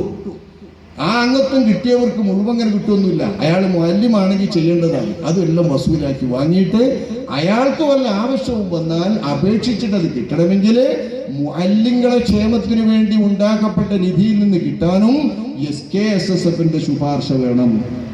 ഈ SKSSFന്റെ കുട്ടികളെങ്ങനെ മൂച്ചിമ കയറ്റിയിട്ട് അവർക്ക് ഇല്ലാത്ത കുറേ അധികാരങ്ങൾ കൊടുത്തിട്ട് അവരൊപ്പിട്ടാലേ കാര്യങ്ങൾ നടക്കൂ എന്നുള്ളൊരവസ്ഥയിലേക്ക് അവരെ എത്തിച്ചിട്ട് അവരെ മുകളിൽ കയറ്റി വെച്ച് ബാക്കിയുള്ള നാട്ടിലെ മുഴുവൻ ഭാരവാഹികളെയും മഹല്ല് ഭരണസമിതിയെയും മൊത്തം നോക്കുകുത്തികളാക്കുന്ന ഒരു സംവിധാനം, നന്ന ചെറുപ്പക്കാർക്ക് അധികാരം കൊടുത്തുകൊണ്ട് കുട്ടികളെ അധികാരത്തിലേറ്റിക്കൊണ്ട് നടത്തുന്ന ഈ ഒരു അധികാര വാഴ്ച അള്ളാഹുവിന്റെ റസൂൽ പണ്ട് കാവലിനെ തേടിയിട്ടുള്ള ഒന്നല്ലേ? അള്ളാഹുവിന്റെ റസൂൽ കാവലിനെ തേടിയിട്ടുള്ള കുട്ടികൾക്ക് അധികാരം കൊടുക്കുകയും അവർ ഭരണാധികാരം കൈയാളുകയും ചെയ്യുന്നത്. സമസ്തയുടെ പ്രസിഡന്റ് ആരാണെന്ന് തീരുമാനിക്കുന്നത് SKSSFനാണ് ഇതിൽ വലിയ പങ്ക്. സമസ്തയുടെ സെക്രട്ടറിയുടെ തെരഞ്ഞെടുപ്പിന് വേണ്ടിയിട്ട് ഗ്രൂപ്പ് ഉണ്ടാക്കുന്നതും ഗ്രൂപ്പുകൾക്ക് പല സമവാക്യങ്ങളും ഉണ്ടാക്കുന്നതും SKSSFനാണ് പങ്ക്. എല്ലാ തരത്തിലുള്ള അധികാരങ്ങളും SKSSFനാ പങ്ക്. ഈ SKSSFന്റെ കുട്ടികൾക്ക് എല്ലാ അധികാരവും കൊടുത്തിട്ട് ആ സംഘത്തിന്റെ കീഴിൽ സമസ്ത കേരള ജംഇയ്യത്തുൽ ഉലമ എന്ന് പറയുന്ന ഒരു പണ്ഡിത സംഘടന പഞ്ചപുച്ഛമടക്കി നിന്നു കൊടുക്കേണ്ട ഒരു ഗതികേടിലേക്ക് ഈ പണ്ഡിത സംഘടന ഇന്നല്ലെങ്കിൽ നാളെ എത്താനിരിക്കുന്നതിലേക്കാണ് കാര്യങ്ങൾ നീങ്ങിപ്പോകുന്നത്. പുറത്തുള്ളവരെങ്കിലും ഇതറിഞ്ഞുകൊണ്ട് നിയന്ത്രിച്ചില്ലെങ്കിൽ അപകടകരമായ പലതും സംഭവിക്കും. എന്റെ പ്രവർത്തകരെ നമ്മൾ ആലോചിക്കണം. രാഷ്ട്രീയ പാർട്ടികൾ ഇവരെ കൊണ്ട് കുടുങ്ങുന്നുണ്ട്, മുസ്ലിം രാഷ്ട്രീയ പാർട്ടികൾ കുടുങ്ങുന്നുണ്ട്, മറ്റനേകം കൂട്ടർക്ക് നഷ്ടമുണ്ട്. പക്ഷെ ഈ നഷ്ടമൊക്കെയും പേടിച്ചിട്ട് മുണ്ടാതിരിക്കുക. ഓരോരുത്തരും പേടിന്റെ 18 വയസ്സായവർക്കൊക്കെ വോട്ടല്ലേ? ഓരോ SKSSFുകാരൻ നമ്മൾ കുട്ടികളുണ്ടല്ലോ വലിയ രണ്ടും കൂടി പഠിക്കാൻ, സമന്വയ വിദ്യാഭ്യാസത്തിന് ഇംഗ്ലീഷും പഠിക്കാൻ മറ്റതും പഠിക്കാനും വിട്ടെടുക്കുന്ന കുട്ടികളൊക്കെ വോട്ടർമാരാണ്. ഓലൊക്കെ വോട്ട് പേടിച്ചിട്ട് എല്ലാത്തിനും പഞ്ചപുച്ഛമടക്കി നിന്ന് കൊടുക്കേണ്ടി വരിക രാഷ്ട്രീയ പാർട്ടികൾ. ഈ അവസ്ഥയിലേക്ക് കാര്യമെത്തുമ്പോൾ സമസ്ത കേരള ജംഇയ്യത്തുൽ ഉലമായുടെ മദ്രസ അംഗീകാരം കൊണ്ടും മഹല്ലിന്റെ അംഗീകാരം കൊണ്ടും നമ്മൾ കുടുങ്ങിപ്പോവുകയും മഹല്ലു സംവിധാനം പാവപ്പെട്ട മുസ്ലിമീങ്ങൾക്ക് ഒന്നിച്ചു നിൽക്കാനുള്ള സംവിധാനമെന്ന ഈ നിലപാടിന് ഒരു പക്ഷേ തിരശ്ശീല വീഴുകയും ചെയ്യും. അള്ളാഹു കാത്തുരക്ഷിക്കുമാറാവട്ടെ. ഈ അവസ്ഥ വന്നതുകൊണ്ടാണ്, ഇത് വളരെ കഠിനതരമായതുകൊണ്ടാണ് പള്ളിയിൽ നിസ്കരിക്കുന്ന മുസ്ലിമീങ്ങളെയല്ലേ കയറിയിട്ട് അടിച്ചിട്ട് പള്ളി കൂട്ടുന്നത്. ഇവരാണ് അവരാണ് എന്ന് രണ്ടു കൂട്ടരും പറഞ്ഞാലും രണ്ടാലൊരു കൂട്ടരല്ലാതെ അല്ലല്ലോ, അത് ഉറപ്പല്ലേ? ഇവർ രണ്ടു കൂട്ടരല്ലാതെ മറ്റൊരു കൂട്ടരല്ലല്ലോ. വേറൊരു കൂട്ടർക്കും അതിൽ പങ്കില്ല. പള്ളിക്കൽ ബസാർ പള്ളിയിൽ മഗ്‌രിബ് നിസ്കരിച്ചു കൊണ്ടിരിക്കുന്ന സമയത്ത് കേറിയിട്ടടിച്ചു എന്നാണ് പത്രവാർത്ത. ഈ പത്രവാർത്തയിൽ കാണുന്ന കേറിയിട്ടടിച്ചത് ആരാകാം, ഉണ്ടാക്കിയത് ആരാകാം എന്നതിരിക്കട്ടെ, ഇവർ രണ്ടു കൂട്ടരിൽ ഇത് പരിമിതമാണ്. നിസ്കരിക്കുന്ന മനുഷ്യനെ പള്ളിയിൽ കയറി അടിച്ചിട്ട് പള്ളി പൂട്ടിയിട്ട് ആ പുള്ളി പട്ടുകൂട്ടി കിടക്കുക ഒരു വലിയ നഗരത്തിൽ. പള്ളിക്കൽ ബസാർ അത്യാവശ്യം നല്ലൊരു നഗരമാണ്, നല്ലൊരു ടൗൺ. ആ ടൗണിലെ നിറഞ്ഞ ആളുകൾ മഗ്‌രിബിനും ഇശാക്കുമൊക്കെ ആളുകൾ അങ്ങോട്ടും ഇങ്ങോട്ടും പോകാൻ വേറെ വഴിയില്ലാത്ത വിധം നിറഞ്ഞ ആളുകൾ നിസ്കരിക്കാൻ നിൽക്കുന്ന പള്ളിയാണ് പൂട്ടപ്പെട്ട് കിടക്കുന്നത്. ഇന്നും പൂട്ടപ്പെട്ട് കാണാം. ഇത് നിങ്ങളൊന്ന് പോയി നോക്കി. എന്താ? നിസ്കരിക്കുന്ന ആളുകൾ തമ്മിൽ അടിപിടി കൂടിയതാണ്. മുസ്ലിമീങ്ങൾ എന്ന നിലയ്ക്ക് ഇവരെല്ലാവരും ഇസ്ലാം മതത്തിന്റെ ആളുകളല്ലേ? അഹ്ലുസുന്നത്ത് വൽ ജമാഅത്തിന്റെ ആശയക്കാരെന്ന നിലയ്ക്ക് നല്ല സുന്നികളല്ലേ? സുന്നികളുടെ കൂട്ടത്തിൽ നിന്ന് തന്നെ അശ്അരി ത്വരീഖത്ത്, മാതുരീദി ത്വരീഖത്ത്, ഈ രണ്ട് ത്വരീഖത്തിലുമായിട്ട് സുന്നികൾക്ക് നിൽക്കാം. ഉദാഹരണം, നമ്മളവിടുത്തെ ഹനഫികളിൽ അധികവും ഉത്തരേന്ത്യയിലെ ഹനഫികളിൽ അധികവും മാതുരിദി ത്വരീഖത്തനുസരിച്ച് ജീവിക്കുന്ന സുന്നികളാണ്. നമ്മളൊക്കെ പൊന്നാനി മഖ്ദൂമുമാരെ പിൻപറ്റിക്കൊണ്ട് അശ്അരി ത്വരീഖത്തനുസരിച്ച് ജീവിക്കുന്നവരാണ്. ഈ അശ്അരി ത്വരീഖത്തുകാർ എന്ന നിലയ്ക്ക് രണ്ട് സമസ്തക്കാരും സംസ്ഥാനക്കാരും ഒരേ സുന്നി ആദർശക്കാരാണ്. മദ്ഹബിലാണെങ്കിലോ കർമ്മ വിഷയത്തിലാണെങ്കിലോ ഷാഫി മദ്ഹബുകാരാണ്. ഷാഫി മദ്ഹബിലും അശ്അരി ത്വരീഖത്തിലും പരിശുദ്ധ ഇസ്ലാം ദീനിലും എല്ലാം ഒത്തൊരുമിച്ച് നിൽക്കുന്ന ഈ മുസ്ലിമീങ്ങൾ എന്ന നിലയ്ക്ക് നൽകപ്പെടേണ്ട പദവി പോലും മാന്യത പോലും നൽകപ്പെടാതെ, പവിത്രതയും സ്ഥാനവും പോലും നൽകപ്പെടാതെ, ഒരു മുസ്ലിം എന്ന ആൾക്ക് അല്ലാഹു തആല ഇസ്ലാമിന്റെ പേരിൽ അനുഗ്രഹിച്ച് നൽകിയിട്ടുള്ള മഹത്തായ സ്ഥാനങ്ങൾ പോലും ബഹുമാനിക്കാതെ ആദരിക്കാതെ നമ്മൾ ഇക്കോലം മടിയും പിടിയും വേണ്ടാത്ത ശകാരങ്ങളും ചീത്തയും സഭ്യകരമായ വാചകങ്ങളും ഒരാൾ വ്യക്തിഹത്യ നടത്തുന്നെങ്കിൽ എങ്ങനെ നടത്തണം എന്നതിന് പരിധിയില്ലാത്ത വിധം സോഷ്യൽ മീഡിയകളിലും മറ്റും ഓരോരോ ആളുകളെ സ്വകാര്യമായി വ്യക്തിഹത്യ നടത്തുന്നതിന്റെ രൂപങ്ങൾ കേട്ടാൽ ഇസ്ലാമുണ്ടോ, ദീനുണ്ടോ, അറിവുണ്ടോ എല്ലാം നാണിച്ചു പോകുന്ന തരത്തിലുള്ള പെരുമാറ്റം പണ്ഡിത സംഘടനയ്ക്ക് കീഴിൽ പ്രവർത്തിച്ചുകൊണ്ടിരിക്കുന്നവരും പണ്ഡിത സംഘടനയുടെ ഉത്തരവാദപ്പെട്ട നേതാക്കളുമാണ് നടത്തിക്കൊണ്ടിരിക്കുന്നത്. ഇത് നമ്മൾ ആലോചിക്കേണ്ട ഒരു വിഷയമല്ലയോ? ഇസ്ലാം എന്ന് പറയുന്നത് തന്നെ നിങ്ങൾ ആലോചിക്കണ്ടേ? മുസ്ലിമീങ്ങൾ എന്ന നിലക്ക് നമ്മൾ വിധി എഴുതിയിരിക്കുന്ന ഏത് മുസ്ലിമീങ്ങൾക്കും അവർ മരണപ്പെട്ട ശേഷം അവരെ കുളിപ്പിച്ച് മയ്യത്ത് നിസ്കരിച്ചുകൊണ്ട്, അവരെ കഫൻ ചെയ്തുകൊണ്ട്, മയ്യത്ത് നിസ്കരിച്ചുകൊണ്ട്, മറമാടിക്കൊണ്ട് ആദരിച്ച് അവർക്ക് വേണ്ടി ദുആ ചെയ്യേണ്ട ഉത്തരവാദിത്തം ഏത് മുസ്ലിമിനുമില്ലേ? വിദഗ്ധകാരായ മുസ്ലിമീങ്ങൾക്ക് വരെ ഈ അവകാശം മുസ്ലിം സമൂഹത്തിൽ നിന്നില്ലേ? മുസ്ലിം മഹല്ലുകളിൽ നിന്നില്ലേ? നമ്മുടെ മഹല്ലിൽപ്പെട്ട ഒരു വിദഗ്ധകാരൻ മരിച്ചാൽ ആ വിദഗ്ധകാരനെ മയ്യത്ത് നിസ്കരിക്കാതെയോ കുളിപ്പിക്കാതെയോ കഫൻ ചെയ്യാതെയോ നമ്മുടെ മക്ബറയിൽ മറമാടാതെയോ ഒഴിച്ചിടാമെന്നോ കുളിച്ചിടാതെ ഒഴിച്ചിടാമെന്നോ ആരെങ്കിലും പറയുന്നവരുണ്ടോ? നമ്മുടെ നാട്ടിൽ ആരും പറയുന്നില്ല. ഇത് ഫർദ് കിഫായയാണെന്ന് ഏൽപ്പിക്കാരും സമ്മതിക്കുന്നു, ഈക്കക്കാരും സമ്മതിക്കുന്നു, ഈ നാട്ടിലെ എല്ലാവരും സമ്മതിക്കുന്നു. വായിന്റെ മയ്യത്തിക്കരിക്കാൻ പറ്റുമോ പറ്റൂലേ എന്നുള്ളിലേ തർക്കിച്ചുള്ളൂ എന്നാ വിശദീകരിച്ചു വയ്ക്കുമ്പോൾ പറയാം. അതിരിക്കട്ടെ, മയ്യത്ത് കുളിപ്പിക്കണല്ലോ, കഫൻ ചെയ്യണല്ലോ, നിസ്കരിക്കണല്ലോ, മറമാണല്ലോ. മഹല്ലിന്റെ പേരിൽ കിട്ടുന്ന ഈ ആനുകൂല്യം നിർബന്ധ ബാധ്യതയായി മഹല്ലിലെ മുസ്ലിമീങ്ങൾക്കും അറിഞ്ഞ മുസ്ലിമീങ്ങൾക്കും അല്ലാഹു നിശ്ചയിച്ച ഈ ബാധ്യത ഇസ്ലാം എന്ന മഹത്തായ ആശയത്തിന്റെ ആളായതുകൊണ്ടും ഇസ്ലാം മതത്തിന്റെ അനിയായതുകൊണ്ടും അല്ലാഹു നൽകുന്നതല്ലേ? മുത്തുനബിയുടെ ഉമ്മത്തിൽപ്പെട്ടവരെന്ന സ്ഥാനവും ഇവർക്കില്ലേ? അല്ലാഹുവിന്റെ റസൂലിനെ അംഗീകരിക്കുന്നവരെന്ന സ്ഥാനമില്ലേ? പരിശുദ്ധ കഅബ അംഗീകരിക്കുന്നവരെന്ന സ്ഥാനമില്ലേ? ഈ സ്ഥാനങ്ങളെല്ലാം ഉള്ള മുസ്ലിമീങ്ങൾ എന്ന നിലക്കുള്ള മുസ്ലിമീങ്ങൾക്ക് കിട്ടേണ്ട അവകാശം പോലും സുന്നികളായിട്ടുള്ള സഹോദരങ്ങൾക്ക് നൽകുന്നില്ലെന്ന് വന്നാൽ, സുന്നികളായിട്ടുള്ള സഹോദരങ്ങൾക്ക് ഈ ഒരു വലിയ മഹത്വം പോലും കൽപ്പിക്കുന്നില്ലെന്ന് വന്നാൽ, അവരുടെ അഭിമാനം പിച്ചു ചീന്തുന്ന തരത്തിൽ തെറി പറയുകയും അവരെ മാനം കെടുത്തുന്ന തരത്തിൽ ദുരാരോപണങ്ങൾ നടത്തുകയും അവരുടെ കഞ്ഞി മുട്ടിക്കുന്ന വിധത്തിലും ജോലി ഒഴിവാക്കുന്ന തരത്തിലും ജോലി എവിടെയും കിട്ടാത്ത തരത്തിലും അവരോട് പെരുമാറാമെന്ന് വരികയും ചെയ്യുന്ന ഈ ഈർഷ്യതയും ദേഷ്യവും പകയും ഏതുവരെ പോകും? എത്ര കാലം വരെ തുടരും? ഒരു മുസ്ലിമായിട്ട് ജീവിക്കേണ്ട ആളുടെ പവിത്രത അല്ലാഹുവിന്റെ റസൂൽ പോലും വർണ്ണിച്ചതും വിവരിച്ചതും നമ്മൾ ഹദീസുകളിൽ പഠിച്ചിട്ടില്ലേ? മഹാനായ അബ്ദുല്ലാഹ് ഇബ്നു ഉമർ റളിയല്ലാഹു അൻഹു പരിശുദ്ധ കഅബാമണി മന്ദിരത്തിൽ തവാഫ് ചെയ്തുകൊണ്ടിരിക്കുന്ന സമയത്ത് ആ കഅബയിലേക്ക് നോക്കിക്കൊണ്ട് മഹാനവർകൾ പറയുകയാണ്, മാ അത്യബക് വമാ അത്യബ ഹുർമതക്, നിന്റെ ഹുർമത്തും പവിത്രതയും എത്ര സുഗന്ധമാണ്, നീ എത്ര പരിശുദ്ധമാണ്, എത്ര വലിയ പരിശുദ്ധമായാണ് നീ നിലകൊള്ളുന്നത്, നീ എന്ത് സുഗന്ധവും പേറിക്കൊണ്ടാണ് പരിമളം പരത്തി നിലകൊള്ളുന്നത്, നിന്റെ പവിത്ര എത്ര പരിശുദ്ധമാണ് എന്ന് കഅബയുടെ പവിത്രത നോക്കിക്കൊണ്ട് അതിനെ ഇടഭാഗം കൊണ്ട് വലം ചെയ്തുകൊണ്ട് അതിനെ ബഹുമാനിച്ചുകൊണ്ട് ചുറ്റി നടക്കുന്ന സമയത്ത് നോക്കിയിട്ട് വല്ലാഹി ലഹുർമത്തുൽ മുസ്ലിം, ഒരു മുസ്ലിമായ മനുഷ്യന് അല്ലാഹു നൽകിയിട്ടുള്ള പവിത്രത നിന്നേക്കാൾ മഹത്തരമാണെന്ന് സത്യം ചെയ്തുകൊണ്ട് മഹാനായ അബ്ദുല്ലാഹ് ഇബ്നു ഉമർ റളിയല്ലാഹു അൻഹു പ്രസ്താവിച്ചത് ഹദീസുകളിൽ കാണാം. മഹാനവർകൾ ഇതിനാധാരമായി ചൂണ്ടിക്കാണിക്കുന്നത് അല്ലാഹുവിന്റെ റസൂലിന്റെ തവാഫിന്റെ സമയത്ത് തങ്ങൾ പറഞ്ഞ വസ്തുതയാണ്. തങ്ങൾ കഅബ തവാഫ് ചെയ്തുകൊണ്ടിരിക്കുമ്പോൾ ആ കഅബയിലേക്ക് നോക്കിക്കൊണ്ട് തങ്ങൾ പറഞ്ഞതും ഇത് തന്നെ, നീ എത്ര പവിത്രമാണ്, നീ എത്ര സുഗന്ധം പരത്തുന്ന പരിമളം പരത്തുന്ന ഗേഹമാണ്, അല്ലാഹുവിന്റെ ഗേഹമേ എന്ന് അതിശയം പറഞ്ഞുകൊണ്ട് അല്ലാഹുവിന്റെ റസൂൽ പറഞ്ഞ ശേഷം ഈ മഹത്തായ കഅബയുമായി ബന്ധപ്പെടുത്തിയിട്ട് അല്ലാഹുവിന്റെ റസൂൽ പറയുന്നു, എന്നാൽ ഒരു മുസ്ലിമായ മനുഷ്യന്റെ പവിത്രത എന്റെ ശരീരം ഏതൊരു റബ്ബിന്റെ കയ്യിലാണോ അവനെ തന്നെയാണ് സത്യം. നിന്റെക്കാൾ എത്രയോ മഹത്തരമാണ് ഒരു മുസ്ലിമായ മനുഷ്യന്റെ പവിത്രത എന്ന് മുഹമ്മദ് മുസ്തഫ സ്വല്ലല്ലാഹു അലൈഹി വസല്ലമ തങ്ങൾ പറഞ്ഞിട്ടുള്ള ഈ പവിത്രത നമുക്കൊരു മുസ്ലിം എന്ന നിലക്കെങ്കിലും സുന്നിയായിട്ടുള്ള മറുപക്ഷത്തെ ആൾക്ക് സഹോദരന് വകവെച്ചു കൊടുത്തുകൂടെയോ? AP സമസ്തക്കാരന് വകവെച്ചു കൊടുത്തുകൂടെയോ? സംസ്ഥാനക്കാരന് വകവെച്ചു കൊടുത്തുകൂടെയോ?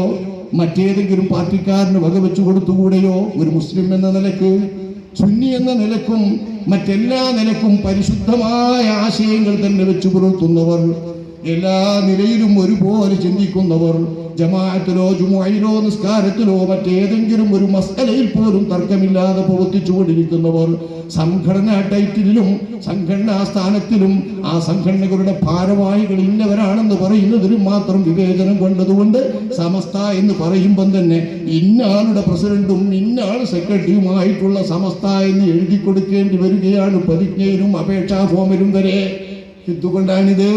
ഇതില്ലെങ്കിൽ പേരിൽ വരെ ഒരുപോലെ പ്രവർത്തിക്കുന്നവരാണ്, പേരുകൊണ്ട് പോലും മാറാൻ വയ്യ. പ്രസിഡന്റ് ആരാണ്, സെക്രട്ടറി ആരാണ് എന്നതിൽ മാത്രമാണ് മാറ്റം. ഇത്തരത്തിൽ പ്രവർത്തിക്കുന്നവർ ഈ വിധത്തിൽ അങ്ങുമിങ്ങും വളരെ മോശപ്പെട്ട രീതിയിൽ പ്രവർത്തിക്കാനും ഒരു കൂട്ടര് മറ്റേ കൂട്ടരെ ആ മുസ്ലിമീങ്ങളെക്കാൾ വിട്ടുകൽപ്പിക്കുവാനും മാത്രം ദേഷ്യവും പകയും ഇവർ വെച്ചു പുലർത്താമോ? ഇത് നമ്മുടെ മഹല്ലുകൾക്ക് ഗുണം ചെയ്യുമോ?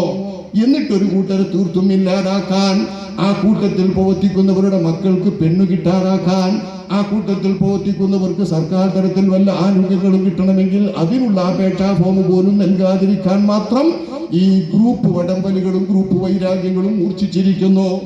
നമ്മുടെ നാട്ടിൽ ഒരു ചെറുപ്പക്കാരന് പെണ്ണ് കിട്ടാൻ ആ ചെറുപ്പക്കാരൻ ഈ നാട്ടിലുള്ളവനും മഹല്ലിലുള്ളവനും മഹല്ലനുസരിച്ച് ജീവിക്കുന്നവനുമെന്ന് മഹല്ല് കമ്മിറ്റി എഴുതി കൊടുക്കണമെങ്കിൽ അത് AP-കാരനാണെങ്കിലോ സംസ്ഥാനക്കാരനാണെങ്കിലോ മറ്റു സംഘടനയിൽ പ്രവർത്തിക്കുന്നവനാണെങ്കിലോ പൊതുവായുള്ള മഹല്ലുകളിൽ നിന്ന് എഴുത്തു കിട്ടില്ലെന്ന് വന്നാൽ എൻ്റെ പ്രിയപ്പെട്ടവരെ പിന്നെ എന്താണ് മഹല്ല് സംവിധാനം കൊണ്ടൊരു നേട്ടം? ഏതൊരു മഹല്ലാണ് 100% സമസ്തക്കാരെ കൊണ്ട് നിൽക്കുന്ന മഹല്ല്? നിങ്ങളൊന്ന് പറയൂ, എവിടെയെങ്കിലും മഹല്ലുണ്ടോ? 100% മൊത്തം മുസ്ലിമീങ്ങൾ മുഴുവൻ സമസ്തക്കാരായി നിൽക്കുന്ന ഒരു മഹല്ല് കേരളത്തിൽ എവിടെയെങ്കിലും ഉണ്ടോ? ഏത് മഹല്ലിലുമില്ലേ വിവിധ സംഘടനക്കാരായ മുസ്ലിമീങ്ങൾ?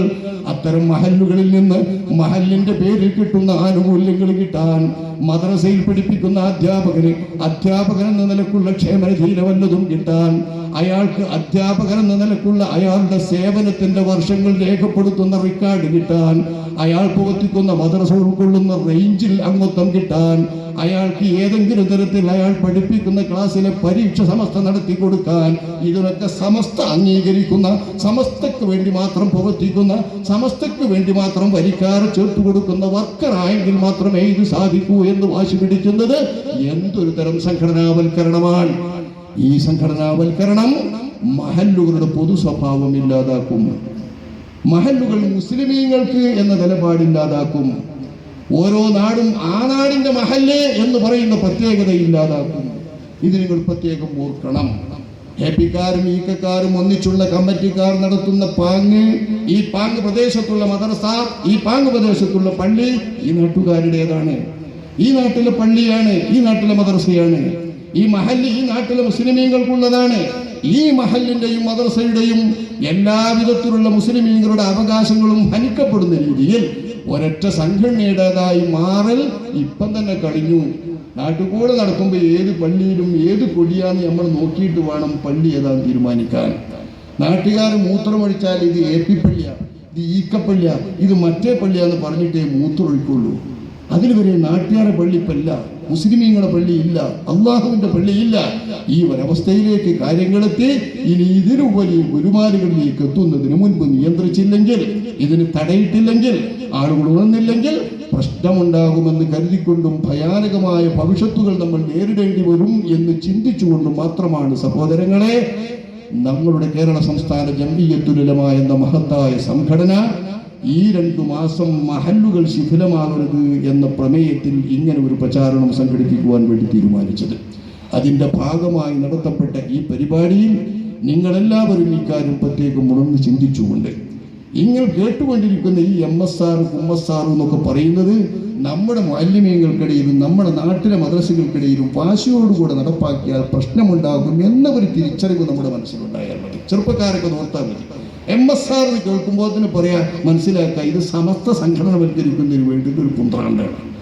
ഈ ഒരു കുന്ത്രാണ്ടമാണെന്ന ബോധം നമ്മുടെ ചെറുപ്പക്കാർ മനസ്സിൽ വെക്കണം, എപ്പോഴും വെക്കണം. MSR ഉള്ളവനെ എടുക്കാൻ പറ്റുള്ളൂ എന്ന് ഞങ്ങൾക്ക് അതിനൊന്നും ആവില്ല. അത് ഞങ്ങളുടെ നാട്ടിലെ മഹല്ലും ഞങ്ങളുടെ നാട്ടിലുള്ള മദ്രസിന്റെ കാര്യം ഞങ്ങൾ തീരുമാനിച്ചോളാമെന്ന് പറയാൻ മദ്രസ മാനേജ്മെന്റിന് ആർജവം വേണം. അങ്ങനെ വന്നാൽ ഒരു ചുക്കും സംഭവിക്കാനില്ല, നഷ്ടപ്പെടാൻ ഒന്നുമില്ല. ഇവിടുത്തെ പല രാഷ്ട്രീയ പാർട്ടികളും പ്രസ്ഥാനങ്ങളൊക്കെ നഷ്ടപ്പെടാൻ ഒന്നുമില്ല. കാലിൽ കിടക്കുന്ന ചങ്ങല മാത്രം അതിനുള്ളൂ. നമ്മളെ കാലിലൊരു ചങ്ങലുണ്ട്, നമ്മൾ വെറുതെ എഴുതി കൊടുത്തുണ്ടാക്കി നമ്മളെ അങ്ങേ നാട്ടിലെ മദ്രസ അംഗീകരിച്ച് സമസ്ത നടത്തണമെന്നില്ലേ. ആ ചങ്ങല മാത്രമേ പോകാനുള്ളൂ, മറ്റൊന്നും പോകാനില്ല. മഹല്ലിലെ കമ്മിറ്റി ശരിക്കും നിന്നാൽ, മദ്രസ ഭരിക്കുന്ന മാനേജ്മെന്റ് ശരിക്കും നിന്നാൽ ഞങ്ങൾക്കൊരു MSR നോക്കണ്ട. ഞങ്ങൾക്ക് പഠിപ്പിക്കാൻ പറ്റുമോ നോക്കിയാൽ മതി, സുന്നിയാണോ നോക്കിയാൽ മതി, പണ്ഡിത ബിരുദമുണ്ടോ നോക്കിയാൽ മതി, അയാൾ ഞങ്ങളെ മദ്രസ പഠിപ്പിക്കാൻ യോഗ്യനാണോ നിങ്ങൾ നോക്കിയാൽ മതി, മുഫദ്ദിസ് നോക്കുമ്പോൾ അത് എഴുതിയാൽ മതി. സംഘടനാ ബന്ധമൊന്നും ഞങ്ങൾ നോക്കണ്ട, ഞങ്ങൾക്ക് ആ സംഘടനാ ബന്ധമൊന്നുമില്ല എന്ന് നാട്ടിലെ മാനേജ്മെന്റിനും മഹല്ലിലെ ആളുകൾക്കും പറയാനുള്ള ആർജവം ഉണ്ടായാൽ ഒരു പ്രശ്നവുമില്ല, ഒരു പ്രശ്നവും ഈ നാട്ടിൽ വരാനുമില്ല. അതിന്റെ പേരിൽ മദ്രസയുടെ അംഗീകരണമൊന്നും കട്ടാകുന്ന വിഷയമല്ല. കട്ടായാലും ഇവിടെ പേടിക്കാനില്ല. ഇഷ്ടംപോലെ വിദ്യാഭ്യാസ ബോർഡുകൾ ഒരേ വിധം നടന്നുകൊണ്ടിരിക്കുന്നതും ഒരേ ആനുകൂല്യങ്ങളോടെ നടന്നുകൊണ്ടിരിക്കുന്നതും ഇവിടെ ഉണ്ട് താനും. അതുകൊണ്ട് തന്നെ എൻ്റെ പ്രിയപ്പെട്ട നാട്ടുകാർ ഉണർന്ന് പ്രവർത്തിക്കുകയും ജാഗ്രതരായി നിൽക്കുകയും അനീതിക്കെതിരെ, അധർമ്മത്തിനെതിരെ, അനീതിയോടെയുള്ള സംഘടനാവൽക്കരണത്തിനെതിരെ നമ്മൾ ശരിക്കും ജാഗ്രതയോടുകൂടി നിലകൊള്ളുകയും ചെയ്യണമെന്ന് ദീനിന്റെ പേരിൽ അപേക്ഷിക്കുന്നു. അല്ലാഹു സുബ്ഹാനഹു വ തആല നാം ഒത്തുകൂടിയത് കബൂലാക്കുമാറാവട്ടെ. നാം കേട്ടതും സംസാരിച്ചതും അല്ലാഹു തആല സ്വീകരിക്കുമാറാവട്ടെ.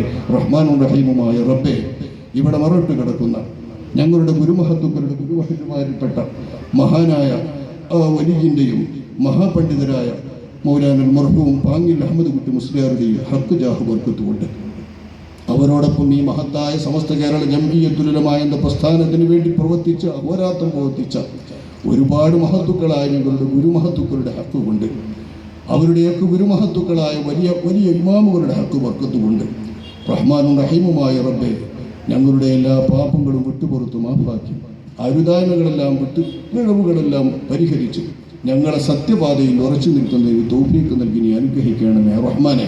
സത്യത്തിൻ്റെ ആളുകളായി ജീവിക്കാൻ, സത്യത്തിനു വേണ്ടി ശബ്ദിക്കാൻ, സത്യത്തിനു വേണ്ടി പ്രവർത്തിക്കാൻ നീ ഞങ്ങൾക്ക് തൗഫീഖ് നൽകണമേ റഹ്മാനെ. മഹല്ലുകൾ ശിഥിലമാകുന്നതിന് വേണ്ടിയും നാടിലെ മഹല്ലുകൾ ഭിന്നമായി ചിതറിപ്പോകുന്നതിന് വേണ്ടിയും പ്രവർത്തിച്ചു കൊണ്ടിരിക്കുന്നവരെ നീ നിയന്ത്രിക്കണമേ റഹ്മാനെ. ഞങ്ങളുടെ നാടുകളുടെ മുസ്ലിം മഹല്ലുകൾ മുസ്ലിം ഉമ്മത്തിന്റെ മഹല്ലുകളാക്കി നീ നിലനിർത്തണമേ റഹ്മാനെ. നാട്ടിലുള്ള മഹല്ലുകൾ അശാന്തിയില്ലാതെ, കുഴപ്പമില്ലാതെ, സംഘട്ടനമില്ലാതെ സമാധാനത്തോടുകൂടെ കഴിയാനുള്ള തൗഫീഖും അവസരവും നീ ഒരുക്കി തരണമേ റഹ്മാനെ. ആവിധം ഞങ്ങളുടെ ഈ ക്യാമ്പയിനും ഞങ്ങൾ നടത്തുന്ന എല്ലാ നല്ല പരിശ്രമങ്ങളും നീ വിജയിപ്പിക്കണമേ റഹ്മാനെ. റഹ്മാനും റഹീമുമായ റബ്ബേ, തെറ്റുകുറ്റങ്ങൾ ജീവിതത്തിൽ ഞങ്ങളിൽ നിന്ന് വാക്കിലോ ചൊല്ലിലോ പ്രവൃത്തികളിലോ എന്തിലെങ്കിലും വന്നിട്ടുണ്ടെങ്കിൽ നീ വിട്ടുപുറത്ത് മാപ്പാക്കണേ റഹ്മാനെ. അറിഞ്ഞും അറിയാതെയും ഞങ്ങളിൽ നിന്ന് സംഭവിച്ച തെറ്റുകുറ്റങ്ങളൊക്കെയും നീ ക്ഷമിക്കണമേ റഹ്മാനെ. മുസ്ലിമീങ്ങളായ സഹോദരന്മാർ തെറി പറയാനും ഈപത്തും നമീമത്തും പറഞ്ഞുകൊണ്ട് തന്നെ സംഘടനാ പ്രവർത്തനങ്ങൾ നടത്താതിരിക്കാനും മറുകക്ഷിയെ ശത്രുപക്ഷത്ത് നിർത്തിക്കൊണ്ട് തന്നെയും പ്രവർത്തിച്ചുകൊണ്ടിരിക്കാനുമൊക്കെ റഹ്മാനും റഹീമുമായ റബ്ബെ, ഈ സമുദായത്തെ നയിച്ചുകൊണ്ടിരിക്കുന്ന ആളുകൾക്ക് നീ ഹിദായത്ത് നൽകണമേ റഹ്മാനെ. നല്ല നിലയിൽ ദീനിയായി ഉമ്മത്തിന് നേതൃത്വം നൽകുന്ന വിലമാക്കളെ, ഞങ്ങളുടെ വിലമാക്കൾ എല്ലാവരെയും, ഈ നാട്ടിലുള്ള വിലമാ സംഘടനകളിലെ എല്ലാ വിലമാക്കളെയും നീ റാഹത്തിലും സന്തോഷത്തിലും പൊരുത്തത്തിലും നിന്റെ പൊരുത്തത്തിലുമാക്കി ജീവിപ്പിച്ച് മരിക്കുന്നതുവരെ നിന്റെ ദീനിന്റെ ഹിദ്മത്തിലായി ജീവിക്കാൻ അവസരം നൽകി മരിക്കുന്ന സമയത്ത് കലിമ ചൊല്ലി മരിക്കാനും മുഅ്മിനീങ്ങളായി മരിക്കാനുമുള്ള തൗഫീഖ് നൽകണമേ റഹ്മാനെ. അവരെയും ഞങ്ങളെയും ഞങ്ങളുടെ ഗുരുമഹത്തുക്കളോടും ഇഷ്ടക്കാരോടും പിരിശക്കാരോടും ഞങ്ങളെ സ്നേഹിക്കുന്ന ഞങ്ങൾ ഞങ്ങളോട് കടപ്പെട്ട എല്ലാവരോടുമൊപ്പം നിന്റെ ഹബീബായ നബിയുടെ എല്ലാ തരത്തിലുള്ള ശഫാഅത്തുകളും ലഭ്യമാകുന്നവരിൽ ഉൾപ്പെടുത്തണമേ റഹ്മാനെ. അവിടുത്തെ ലിവാഉൽ ഹംദിന് കീഴിൽ നീ ഞങ്ങളെല്ലാവരെയും ഒരുമിച്ച് കൂട്ടണമേ റഹ്മാനെ. അവിടുത്തെ ജിവാറിൽ ഞങ്ങളെല്ലാവരെയും നീ സമ്മേളിപ്പിക്കണമേ റഹ്മാനെ. ഞങ്ങൾ നിന്റെ സ്വർഗത്തിൻ്റെ അഹ്ലുകാരിൽ നിന്റെ ഹബീബിൻ്റെ ജിവാറിൽ വസിപ്പിച്ച് ഞങ്ങളെല്ലാ സ്നേഹജനങ്ങൾ ഇഷ്ടക്കാരെല്ലാവരോടുമൊപ്പം നീ സന്തോഷിപ്പിക്കുകയും ഒരു വിധത്തിലും ജഹന്നമിലേക്കോ ജഹന്നമുമായി ബന്ധപ്പെട്ട ഏതെങ്കിലും പരീക്ഷണങ്ങളിലേക്കോ ഞങ്ങൾ നീ നീക്കാതിരിക്കുകയും ചെയ്യണമേ റഹ്മാനെ. ഈ ദുആ നീ ഖബൂലാക്കണേ റഹ്മാനെ. വൽഹംദുലില്ലാഹി റബ്ബിൽ ആലമീൻ. അസ്സലാമു അലൈക്കും വറഹ്മത്തുള്ളാഹി.